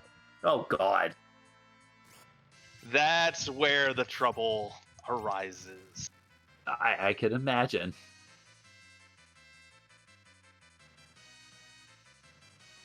Also, no, I have been made wise to the ways of Tricker. I am not casting lit anything on it. But why not Grunt? Because I can only handle so much misery in my life. Getting a new check from Sorbius, though. This is Murasame altar. Nobody has ventured over to where Pale Dame normally resides. Ooh. Hello. Sorbius is probably really happy to see this post grind. Mm-hmm.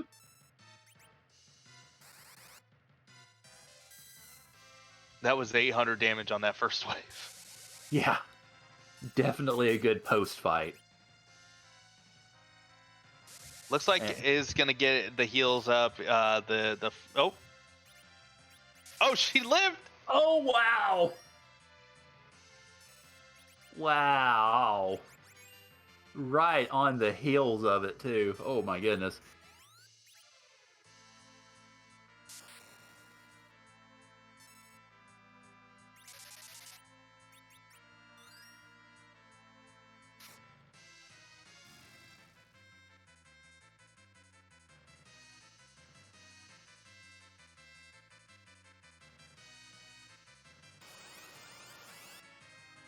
Huh.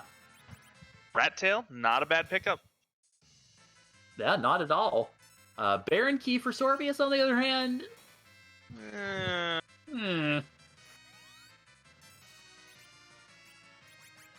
That's all five altars have a key item. Uh-oh.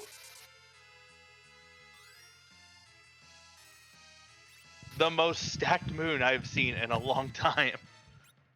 I mean, it wasn't entirely unexpected considering just how much faceplant we saw on the rest of the seed.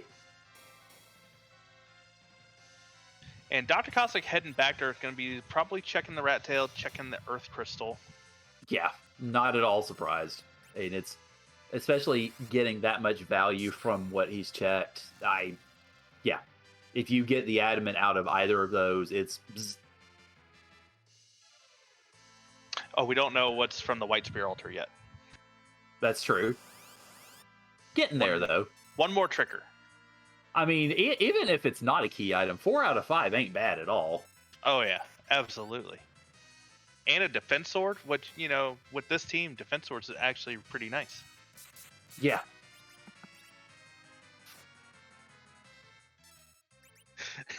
Can't. Oh! Go, go, go, go, go, go, go, go. Dr. Cossack making the play, leaving the moon with the rat tail, and is on his way. So, how about that Val? Another dose of vanilla, too. That is a vanilla adamant rock. Oh, boy.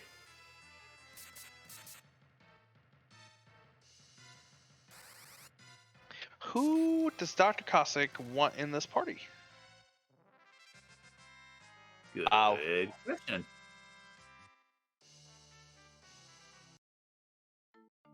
That's a drain spear. Oh Ooh. dear. 4 out of 5. Yeah. Still not bad at all. And that Fade March, as Gambit's pointing out, not required. Yeah, that's correct. We have seen everything. Well, pretty much all the key items, but all the ones that matter, certainly. Still haven't found a pass, so Fade March could have the pass. True. But what is our hero weapon going to be today? We're going to be finding that out here shortly from Dr. Cossack. It is guaranteed to be a weapon for our hero. In tonight's case, that hero is Sid. This will be the first time I'll actually see a hero weapon, so... Oh, hello, Zeus Gauntlets, again. Yeah, the Supersmith flag, Warface was able to replace the Excalibur. I believe it goes into the key item pool with Supersmith, or if it gets replaced outright. I can't remember. And was able to pull in some of the super weapons from Final Fantasy IV. Oh, it's the Fiery Hammer. Huh. Have you ever wanted to see Sid cast Nuke? Why, sure. Yes, I have. Because that is what you do if you use the Fiery Hammer as an item. It casts a nuke spell. Oh it's my god! It's my favorite weapon for Sid. Oh, that sounds like some of the magic items that can be turned on for as kind of wacky weapons in the Final Fantasy randomizer. Yeah, the Game Boy Advance Final Fantasy IV weapons. There's a good number of them. You have the piggy stick. You have the Caliburn, which is like the Excalibur. You know, a couple of those things. The scrap, as we mentioned earlier, that Edge can dart for very small damage because it has 1 attack power. Ooh. So there are a few kind of items that you're like, it's kind of and then you get stuff like the Fiery Hammer and the God Hand, which gives Sid and Yang quite a good, considerable amount of power. Oh yeah, and it looks like from Cossack unlocking the door and taking a few steps inside, we are going to have an edition of Rate That Treasury. Rate That Treasury!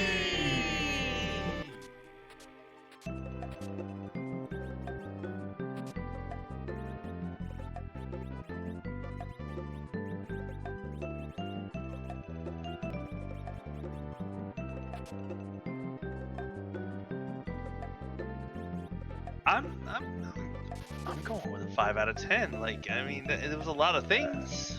I would say Cecil out of 10. I don't know if Dr. Cossack had enough money to get 2 Murasames for Edge.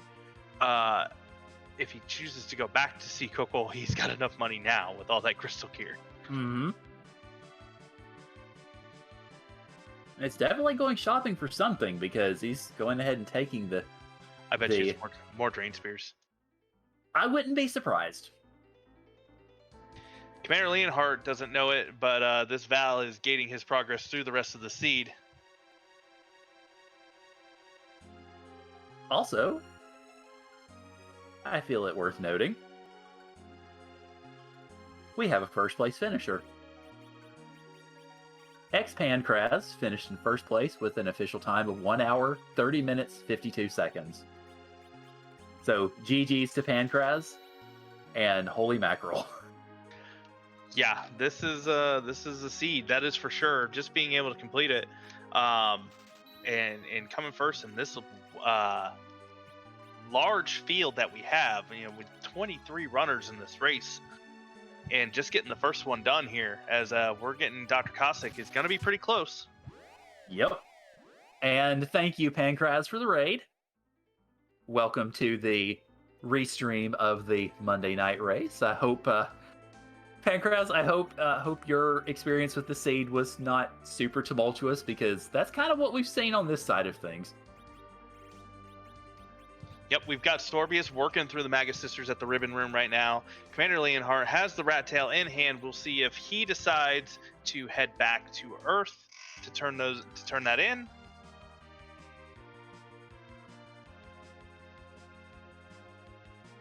It looks like maybe Dr. Cossack is heading back to visit Coco.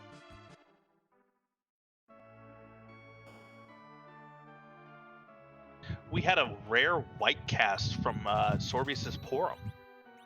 Oh, wow. That looks like it got the job done, too. Yep, getting his Earth Crystal. Will he go? Because he has peaked these bosses, I believe. No, that was Commander Leonhardt who did a full peaking. Yeah, it's now heading to the Murasame altar because Val is ugly, but we know that Val is required ugly now. Well, Commander's through the Val. Oh, okay. So just wanting to be thorough with this moon. Maybe hoping to get the pass. Doesn't need the level. Well, might need the levels. Those twins are pretty low HP. Ooh, Porum taking a high one there. Uh-oh. Yeah, with 3,500, Sid was going to make it through here, but definitely good to get the Porum a little bit more XP.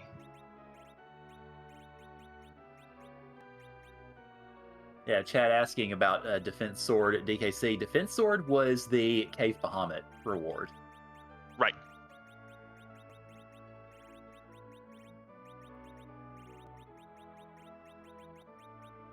Yeah, a lot of key items on the moon. Yeah, very much so. But to pay attention to the spoiler log and see like where this Baron Key and Earth Crystal lead to. I mean, well, we won't see the past, so I mean, we've seen pretty much everything except for the Sand Ruby. Yeah. Well, Sand Ruby and Magma, although Magma's basically a whole bunch of bupkis this seed. Mm-hmm.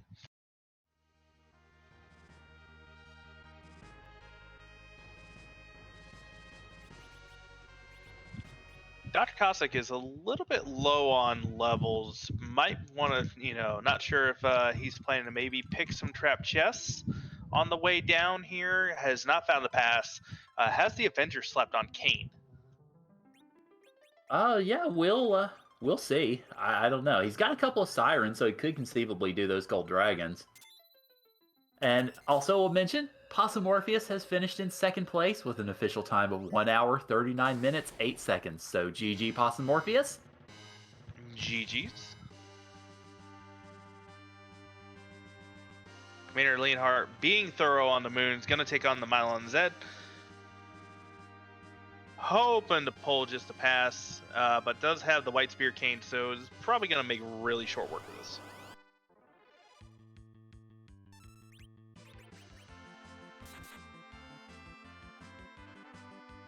And Sorbius starting up on the Valvalis with the Drain Spears in hand. Oh yes, living that darting life.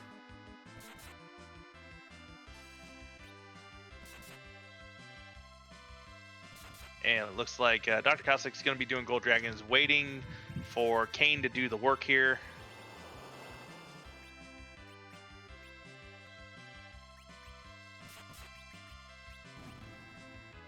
Gets one life glitch. Yep.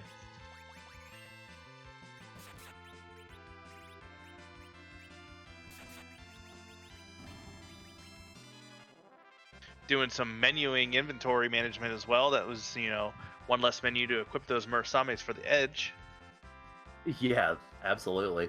Definitely, that's one of the things that as a relatively newer runner to Free Enterprise, I've had to kind of start learning myself is inventory management and such. Especially, like you mentioned, during sort of the crumbles and the death animations. I've started picking that up a little bit. Not, of course, not nearly as good at it as the good runners, but it definitely comes in handy. Yeah, loading and opening that menu, you don't realize how much time it takes. Same with looting, and opening treasure chests. You don't realize how much time you're losing to those windows popping up. So having to, sit in menu and some of the lag and delay in there, and then all the treasure chests and all that it's a lot of time that, once you can find ways to kind of limit your looting. I struggle with looting a ton. I'm averaging at still 100 chests a seed. Me too. Yep, I'm trying to banish the loot goblin, but he doesn't want to leave. Also, Flurry 14 is finished in 3rd place with an official time of 1 hour, 40 minutes, 57 seconds, so GG Flurry. Yep, as Death is working through the alt gauntlet, looks like Sorbius is through the Valvalis. We'll see if he decides to leave the moon or going to finish up with this Crystal Sword altar. Oh, wait, has already done the Crystal Sword altar. I saw the spoon as I was saying it. Yeah, I mean, it's, like I mentioned before, trying to keep up with Forerunners is not the easiest thing in the history of anything, so definitely understandable. But on that note, we do have Dr. Cossack on our restream. First one heading down to the Lunar core, and we can't randomize where Zeromus is. He's too big, he's too powerful, he's too ugly. But we can make him less ugly or more ugly, depending on your tastes and things. So we typically like to ask a question around this time. Kront, you've been gone for a while. Do you want to do the honors? Thank you. I'm going to put a slight twist on the question. What is the airspeed velocity of an unladen butt, and how cute will it be as we kick it through the air tonight? Yes. I've actually been waiting to do a Monty Python reference with the question for weeks, so... Very nicely done. I concur with Scala Kitty on that. And we will see which butt is going to pop out here. Is it cute? Is it ugly? Do you want to just kick it yourself? Does it have a butt? It may not have a butt. That's the tricky one. And I don't know which butt it is, so I guess I get thrown off the bridge.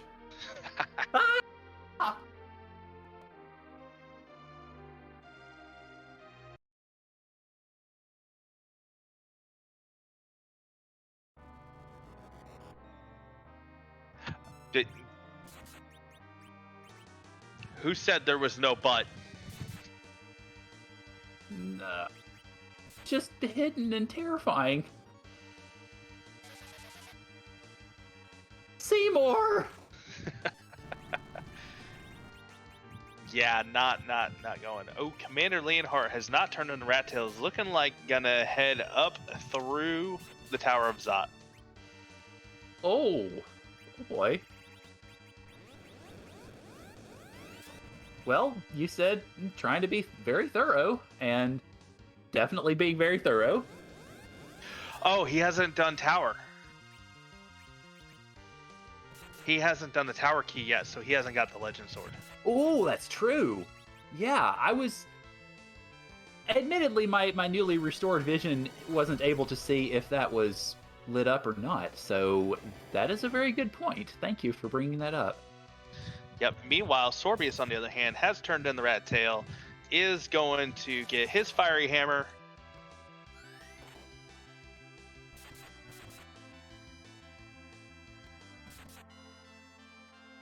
And Dr. Cossack has the Berserkers going. Double Murasame Edge, swinging for 3,500. Fiery Hammer Sid for 3,000. Wow. That is a sight to see. Oh, and there's a Wyvern. Hi! Good news is Witchburn is on tonight. Bad news is that could mean it could be really nasty burn. And it's not.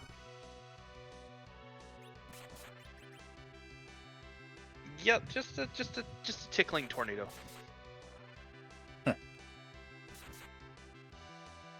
It's a light breeze. Well, at least for these characters, anyway. Yeah, with the power that Commander Leonhardt's team is rocking, though, then made short work of that. Dathis, meanwhile, is through the Alt Gauntlet, it looks like. Yep. And suffers disappointment. Womp womp. Yeah, needs to slide over, take on the Magus Sisters fight in the Ribbon Room, and then that Valvalis at the Ogopogo altar. Looks like Sorbius is getting ready to make the walk down to the Lunar Core. Hey, we found an Edward.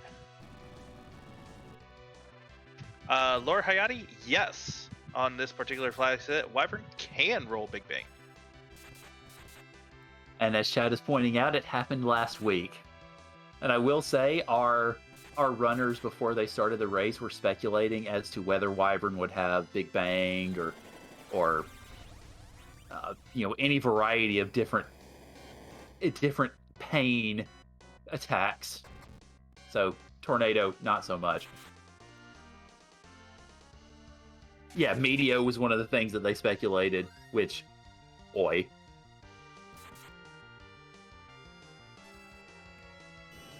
So while Dr. Cossack is going through here, have not had another winner yet, or runner finished.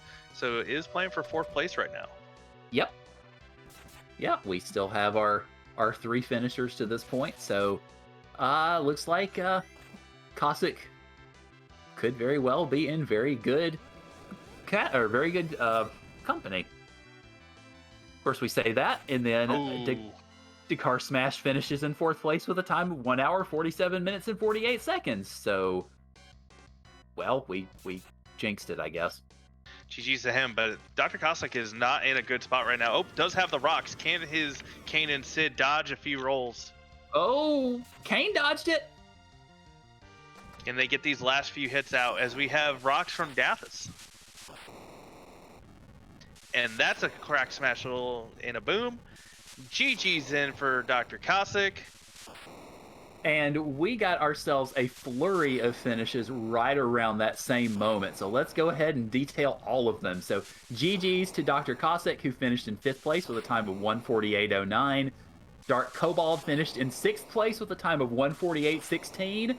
And Stone Dingley finished in 7th place with a time of 1:48.25. So 3 finishers in 16 seconds. GG's to all 3 of them. And Grant, Flurry finishes earlier. You said they finished in a flurry. Har har. And we'll see if Dr. Cossack is interested in doing an interview. And meanwhile, we will have Sorbius making the walk, heading down to do the Zeromus fight.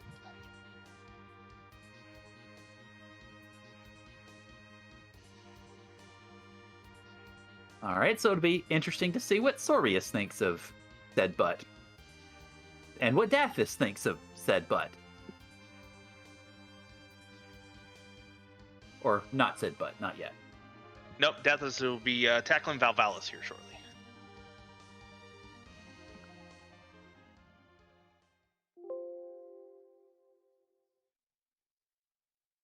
All right, so looks like Dr. Cossack will not be able to join us for interview tonight, but definitely GG's and a very good race, and the rest that is coming is definitely well-deserved.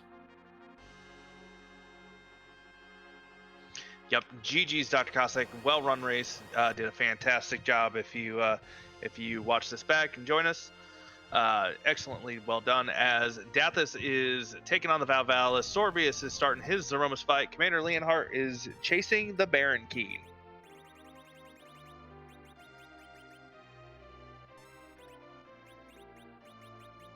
Unfortunately, Leonhardt getting wrapped up in all these rabbit trails, all these checks, and sadly, of course, he doesn't know it, but we know how it turns out. And unfortunately, I mean, it'll help us to fill out the rest of the spoiler log, I suppose, but unfortunately, it's not going to give him the value that he so desperately seeks.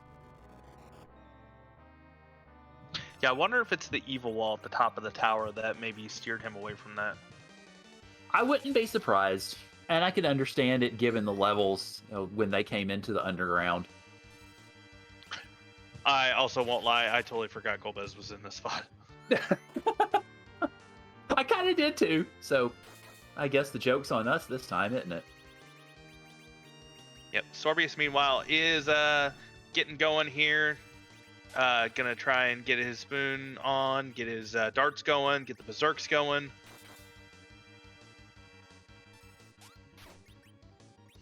Ooh. And we just saw in the spoiler log the reward for Cossack's fights are going to be the magma key. Yeah, unfortunately, just it did have the heads up play to many the mages before the hold gas came out, so they will be relatively untouched. Yeah. But that's definitely good thinking on his part. Also, that sand ruby that we were missing was hiding behind Odin, so yeah, no thank you. I'm good. Nope. I don't want Yang to punch things today. No, Jan can continue to recuperate from whatever he was recuperating from. Maybe the fact that he was somehow in the underworld and in Kaipo simultaneously. I'm not sure how the math works out on that. I couldn't tell you. I know he's a punch mage, so he's got magic powers, but can he be in two places at once? Yeah, I was going to say, I don't think they have a cloning spell in either this game or the After Years. But why not? I mean, if Boardface can clone people, why can't they do it in the actual game? I don't know. You'll have to ask him. It's one of many life's mysteries. Ah. Alright, so Commander Leonhardt through the Golbez is going to be greeted with some guards of some sort. Meanwhile, Dathus has his rat tail, has his go mode. He doesn't know that it's his go mode yet, but has full cleared the moon, I believe, at this point.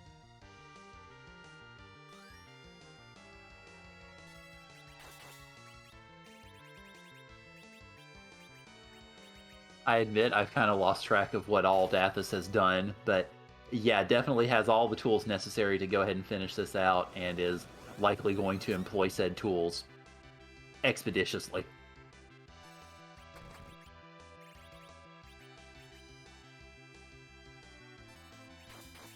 Meanwhile, Sorbius keeps plugging away at this Animamus. Hey, there's our resident paladin, Cecil. Oh, hi! How you doing? Also, au revoir. Have a good night, Cecil. Not gonna be joining this team post grind, that is for sure. Nope. I think the best weapon that Cecil would have been able to wield would have probably been that defense sword, I'd imagine. Yep, defense Avenger combination would have been the best way. Yeah. Dathus not wanting to run his hovercraft into the water there a little prematurely, so move the airship out of the way. Yeah, I mean, you really don't want to have traffic jams in the water or crashing any of your vehicles into anything. Adamant in hand, though, gonna need to just open the treasury, head down to the cocoa shop, and right back to the moon for Dathus. Yep.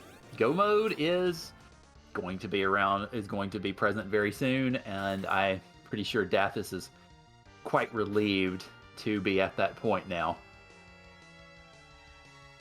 Yeah, this was a seed not for the faint of heart, that is for sure. Said before, a great seed to come back to.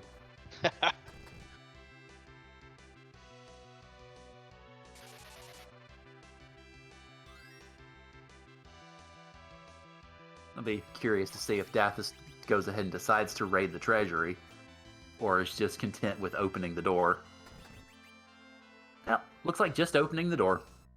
Yep, don't blame him. T-Pro Treasury this late in the game. Oh, wait, second thoughts. Oh, psyched us out, Dathus. He thought about it for a second. Yeah, I saw him hesitating on those stairs. Yeah, he is going to have to compete with the inventory boss, though, so wants to make sure he's picksy-choosy with what he finds here. Yeah. Meanwhile, while Dathus is raiding the treasury, we have an 8th place finisher. Ingidave has finished in 8th place with a time of 1:55.46, so GG Ingidave.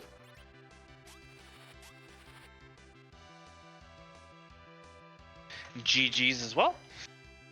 And there's some rocks for Sorbius. Ooh. For Pusaroni, that is an ion from Final Fantasy X. Yep.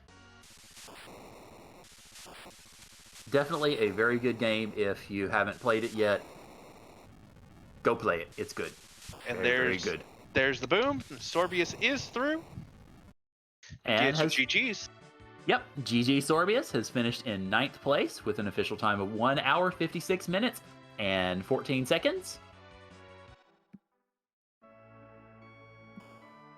And we'll see about getting Sorbius in here for an interview.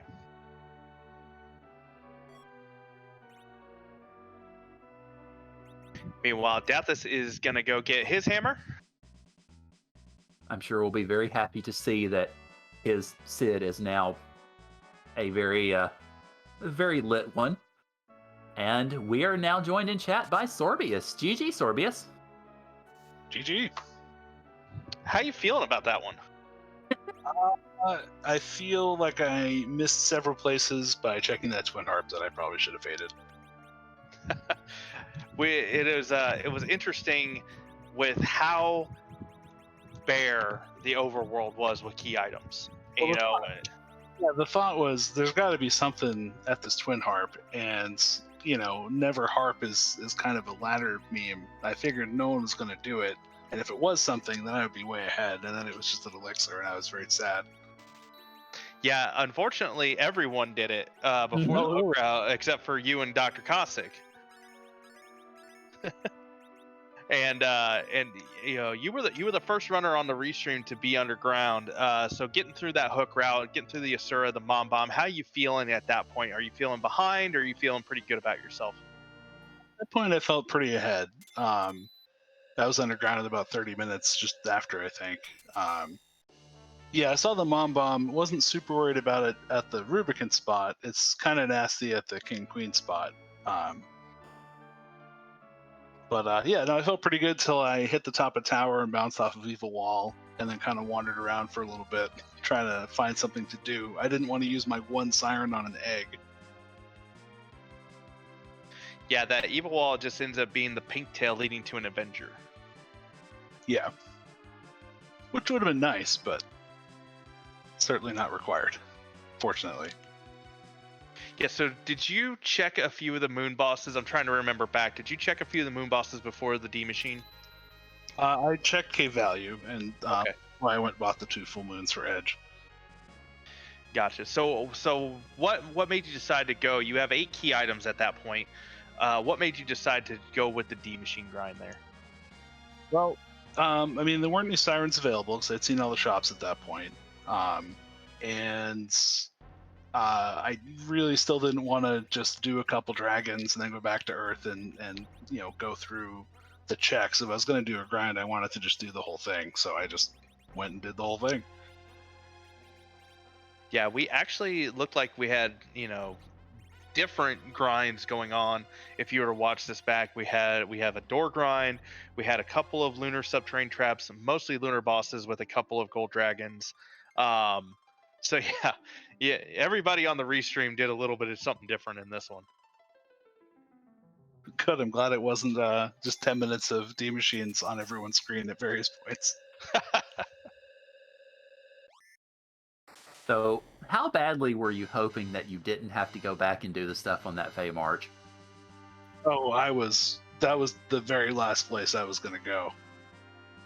When I got to the moon, my plan was to full clear moon. If I had no go mode, go back and do top of tower and hope that was a chain that gave me go mode.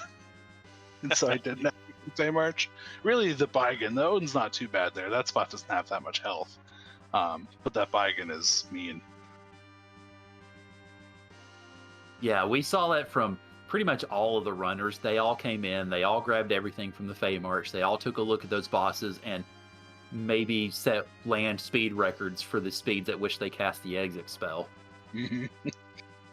Yeah, nobody decided to take any attempts on those, and I do not blame them.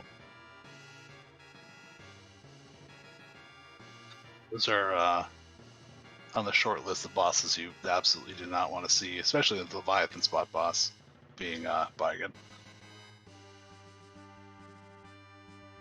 Well, a 9th place finish out of, I believe we had 23 racers tonight.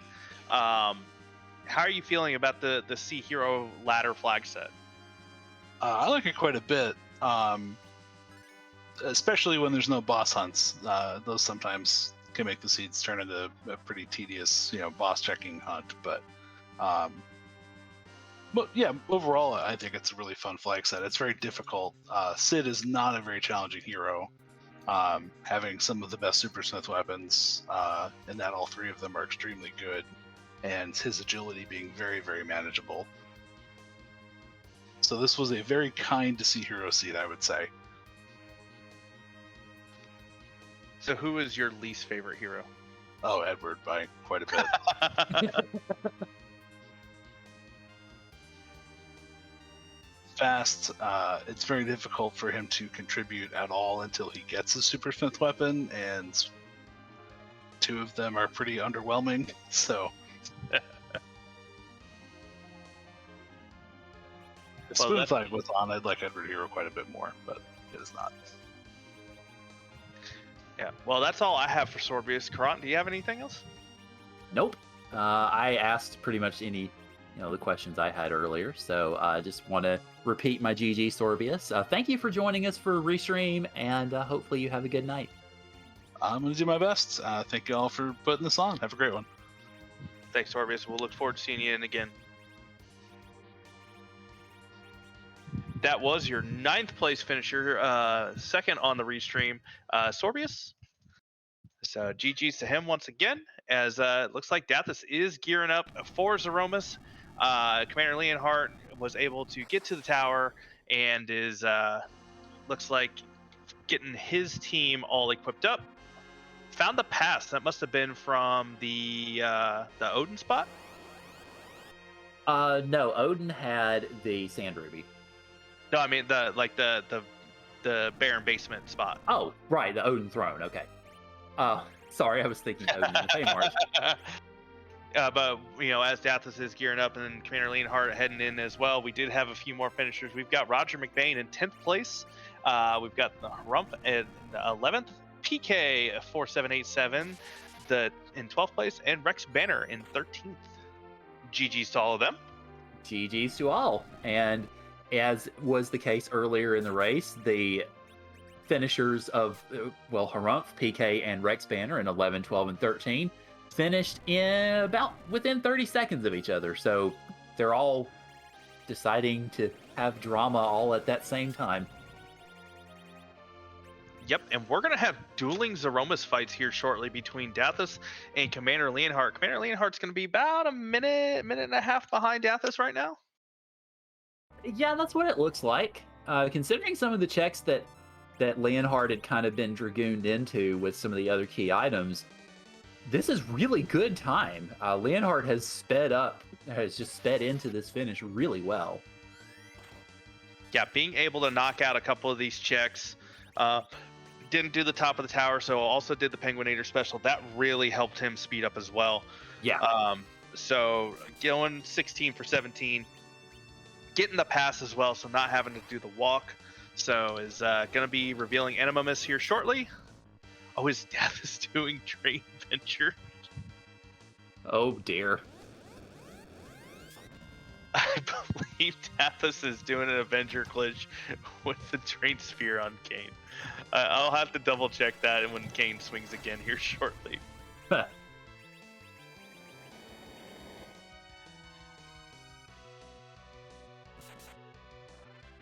Yep, he sure is. He sure is. Oh boy. So Dathus got his taste of vanilla, and now he's just memeing it up. Did he just berserk Tella? Yes, he did. Oh my heavens. Looks like we could have a Quint on our hands here, as Kane is swinging for about 700-800. Palom's rocking a bow. Yep, ladies and gentlemen and non-binary folks, we have a Quint. If you are new to Free Enterprise, have not seen this, a Quint is essentially where you berserk everybody in your party and put the controller down and let the game do what the game does, to just see if you can take out Zeromus before he takes you out. Oh, this is I'm so glad I was able to be a part of this seed.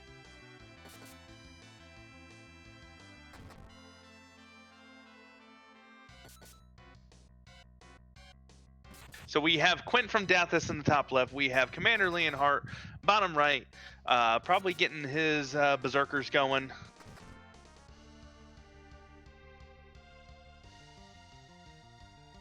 Ooh, a little late with the nerf there. We'll see who this nuke goes on to. Oh, not who you want that to go to. Uh-oh. Oh, no. And having to take a reset. Not so terrible, though. It does have the pass, so it was able to get right back into it. Right. Yeah. Palom looks like one level short of nuke at level 50.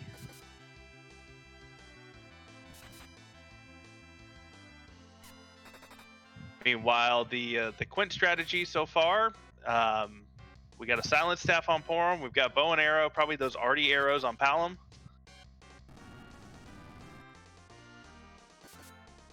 And we also have a 14th place finisher. Christopher Warkin has finished in 14th with a time of 2:07:06. So GG's to Christopher.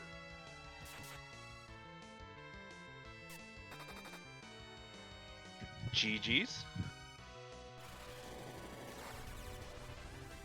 Yeah, so unfortunately for Dathis, due to the Drain Spear having horrendous accuracy and having that cane in the top spot, that's why we're only seeing these, 6, 7, 800, 900 hit there. So this is going to take a little bit. Don't count Commander Leonhardt out yet to jump in front of Dathis here. Absolutely, yeah. And Kane takes a nuke to the face, which takes down a little more than half his health, so he'll be able to heal that.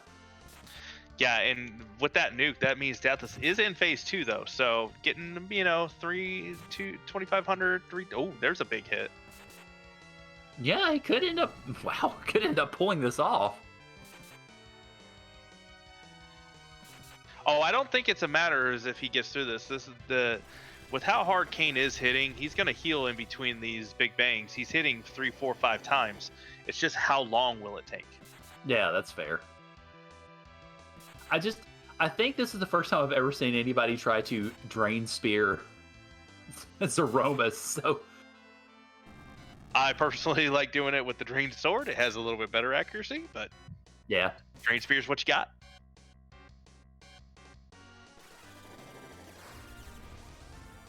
And meanwhile, Commander Leonhardt going in for round 2 on Animamus.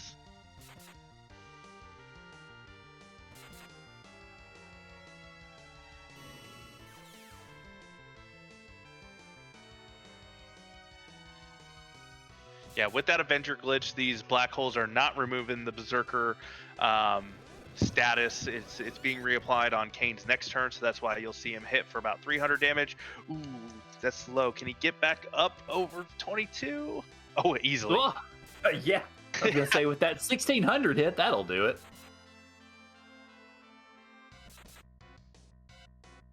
Yeah, that was Kane knowing that the commentator was talking about him and said, "Here, let me show you how." You dare to doubt my efficacy?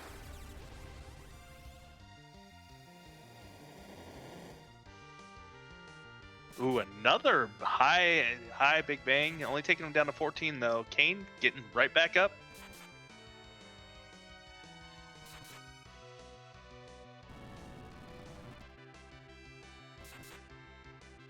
Another big bang incoming. It looks like Commander Leonhardt is getting going here. We'll see. He's got reflected lit 3s going. Respectable though. That lit 3 not doing nuke level, but really nuke is typically, depending on what you've got equipment wise, that lit 3 doing 4,500. That's as good as a normal hit, despite it taking forever to cast.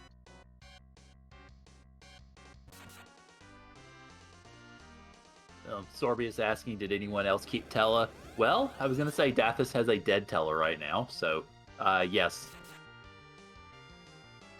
Also, I will note that I think the last Big Bang that Z did was a very patriotic Big Bang because it did 1776 damage, and then Kane pretty much got it right back. There's the rocks, though.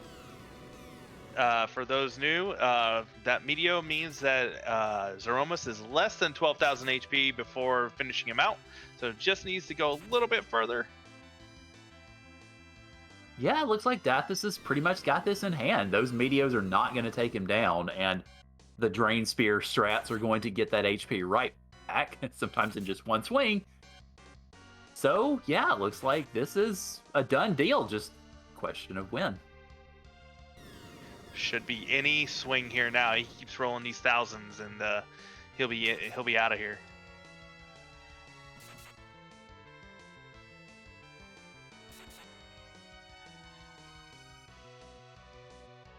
They should be so close.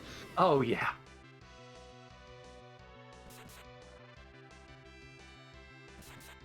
Did have our 15th place finisher with Cubs Rule 21 at 2 hours, 12 minutes, 2 seconds. GG's to Cubs Rule.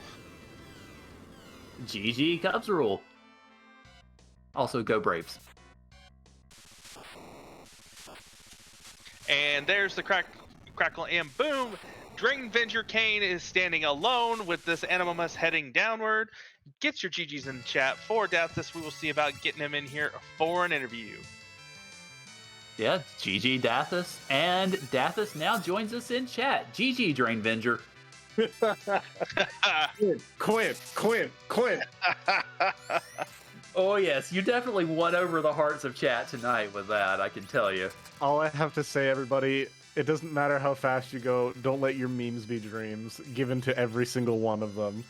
Rate that treasury. All the vanilla. I seriously thought about taking both those videos. And then Drain Venger and Quint Zerkers. If you don't do all of those, are you really having fun in Free Enterprise? Yeah, that pretty much sums up the question I usually ask. How'd you feel about the seed? It looks like you were having fun.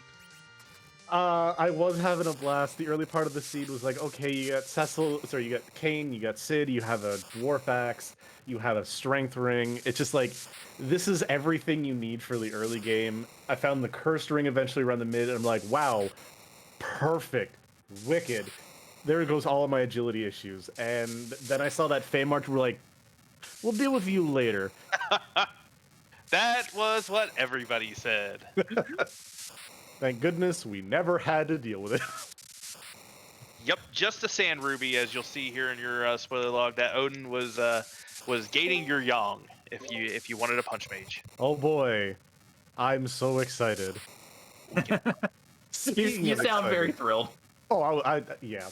That edge, I was so tempted to take him too, but look, we have no good weapons for you.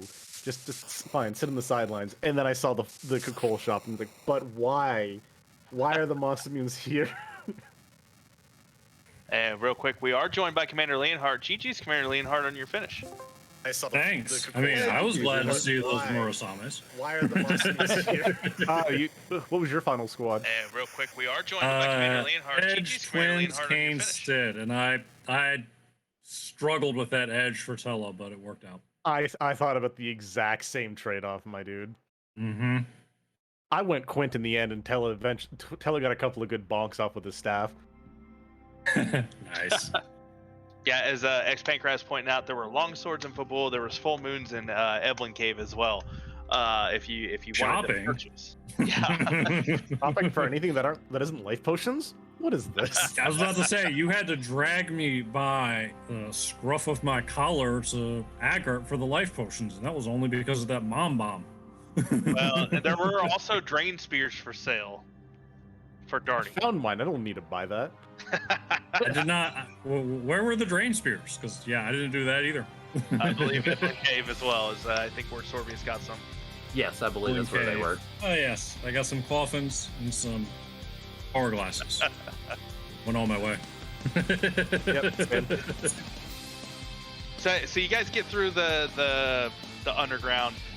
Commander, I have a question for you. The tower key burning that hole in your inventory. Was that a forgot that you got it, or purposely faded? Purposely faded. When I got the Luca, I took it. I felt relatively early compared to the meta. I got the darkness and decided at that point to abandon the earth and pursue it as far as it would take me. It started burning a hole when I got back. Ha. Well, you were the only runner on Restream to find the pass, so going through Baron did allow you to save a lot of time. That's where that was. Yep, it Yeah, was Baron- in the Baron basement. Who was guarding it? Especially since I took a loss to Z on the first pass through. Ooh. I mean, 21 agility Sid is generally not the way, but I saw no quick answer to that, so I just went for it and was very glad to have a pass. It's, especially on CHero, you're not likely to have ideal agility. And I think my saving Sid yourself had. that walk from the ribbon room can be beautiful. Oh yeah, I think my Sid had 3 agility. I found a curse ring. somewhere. Oh, you had a curse ring that. Yeah, buddy. That was in the Evelyn cave as well as the first chest. I keep telling myself, yeah. don't loot, and then it keeps showing up, and I'm like, fine, I'll keep looting. Seems better than that Dragoon Lance I searched the LST for. Wait, Dragoon Lance. Trap chest. You're headed towards Crystal Sword Altar. You go down That's the stairs. bold. Yeah, I got it on the way back from the Wyvern Altar. It's the only, I looted both of those chests. I looted pretty much everything between the Ribbon Room and the Wyvern Altar, and that Dragoon Lance was the only thing impressive in it. But I had hourglasses, so I just had to lock down, I think it was double carry, double warlock for it. Oh, that's not bad. It wasn't. The Behemoth, I said, see you later. I had no idea what he had. But don't blame you. Everything untrapped was unimpressive. Well, with T-Pro, what would you expect? I mean, you got something. You get the the gun gear trap chest- over in Evelyn, Dathis? I did after I got the trap chest white spear. Oh, well, then never mind. Yeah, I came back. I got the white spear when I was going to dive the hook route, but I got the Same. gun gear early. Oh no, I didn't get that till way later. I was about to hit the hook rat. I'm like, you know what? Let's go get us some levels. Trap chest. Oh, I'm just gonna throw this instead of a poison axe on top of my cane. Come here, buddy. You got a job to do. Dang, I would have loved a poison axe. Where'd you find that? I think that was back of pass. Back of watery pass. Oh, Front or- yeah, I didn't touch watery pass. That It explains. was front or back. I know that's where I got it Sid. really early on. Sid was firing arrows all the way into Coco's shop. It was silly. Yeah, you both Wait, it's a ran mage. really. I'm grabbing my mute arrows. Oh, wait, it's not a mage. I'm going back to poison so I don't run out. Ah!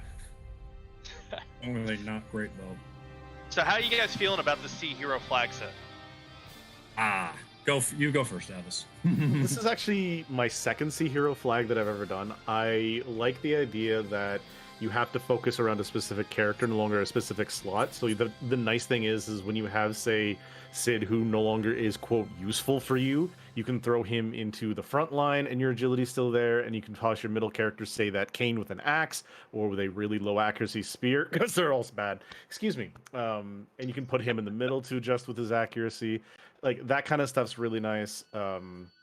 It's a very different way of thinking. You can't just be like, oh, well, I have to worry about the person in the middle. No, it's like Cecil, but not, basically. So it's going from 3-miss zone to CHero is very interesting, in my opinion. Yeah, everything Dath has said. Taking the anchor out of the accuracy spot definitely changes things up. Not so much for a Sid anchor, but for a lot of other anchors. I like that it, regardless of the hero, it takes away the option of, I'm going to put this person on the ground so they never gain agility and keep everyone at RA1. Yep. Now, with the right anchor and the right gear, as Dathis and others demonstrated, I'm sure, you can still get your RA1s, but it won't be by keeping someone on the ground. And with some people, even that's not an option. So taking you out of the RA1, RA1, RA1, RA1, RA5 setup is probably my favorite thing about CHero. Hard to agree. So, Dathis, I'm pretty sure I would know your answer for this, and I'm going to ask anyway. And Commander, I think I would know yours as well. Who would be your favorite and then your least favorite hero? Ooh. Favorite? Actually, I'm going to go with a tie between Tella and Sid. Sid, because as we demonstrated here, he's got great early game potential. You find the right gear for him, his late game is just absolutely fantastic. He kind of covers like what a lot of your weaknesses. Tella is just Tella. He doesn't really gain a whole lot of agility. He's still the Swiss Army knife of free enterprise. And Fusoya to a lesser degree is like a third one up there. Those are my like top 3 favorites. My least favorite would probably actually be Eddie. He has minus very, very niche strategies, which I saw that Odin and I'm like, man, I would love an Eddie right about now.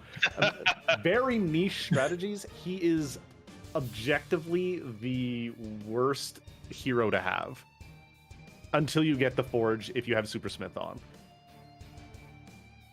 Well, Hero always has Super Smith, so there's that. Well then. It's only your second time. But yeah, always has Super Smith, and it will always be something for your hero. Unless it's scrap.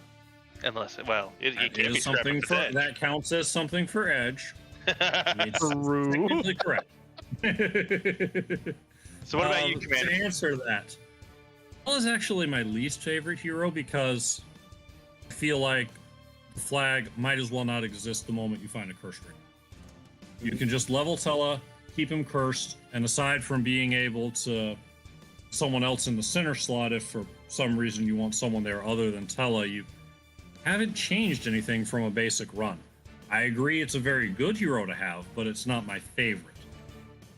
As far as my favorites, my heart and head have 2 different answers. My head says Kane, because there's so much versatility you can play with on Kane's agility. Drain Spear, Drain Sword, Dwarf Axe, Curse Ring going one way, or Crystal Ring Ninja Helmet going the other. You've got a wide range of where you can put that agility. You can sometimes get him down to that perfect RA1 team, or flip the script and keep him fast for the Overworld. And if you can't get him down, you can probably find a good Z number. For my heart, I'm going to go with Eddie, just because hate the heckin' haters, and I'll make it work, and everyone else can struggle. Well, GG's to both of you guys. Krant, do you have anything to add? I don't have any questions, but I did want to say GG's to you both. I mentioned at the top of the broadcast that this is the first comms that I've done in about 3 months. So I'm glad to be back in the booth. And Dathis, I am glad I got to be back in the booth to see Quint, Drain, Zert, Kane, You're welcome for memes. How about that? Yes. I gave you the memes you had to commentate over. I mean, I was just sitting there going, what is he doing? And everybody in chat's like, oh, this has been around for a while. I was like, well, okay, that's what I get for being the newbie. But it was a blast. So thank you both for being on Restream. It was a delightful time. And I hope you guys enjoyed the seed after it started, stopped doing crazy things on the Overworld. And Val. And that Fey March. Val actually was surprisingly not that bad. Brute force. Val was okay. I mean, she took me down to Kane and Porum, but I had them both blink by then, and so Porum spent every turn healing or blinking, and Kane was zerked, and it worked out. Well, GG's to both of you. We'll look forward to seeing you guys going forward. Maybe we'll see you guys run across you on the ladder. Maybe. Thanks for the comms, the restream, the tracking. Thanks everyone for watching. And Dathis and everyone else, thanks for the race. Absolutely. Have a good night, everybody.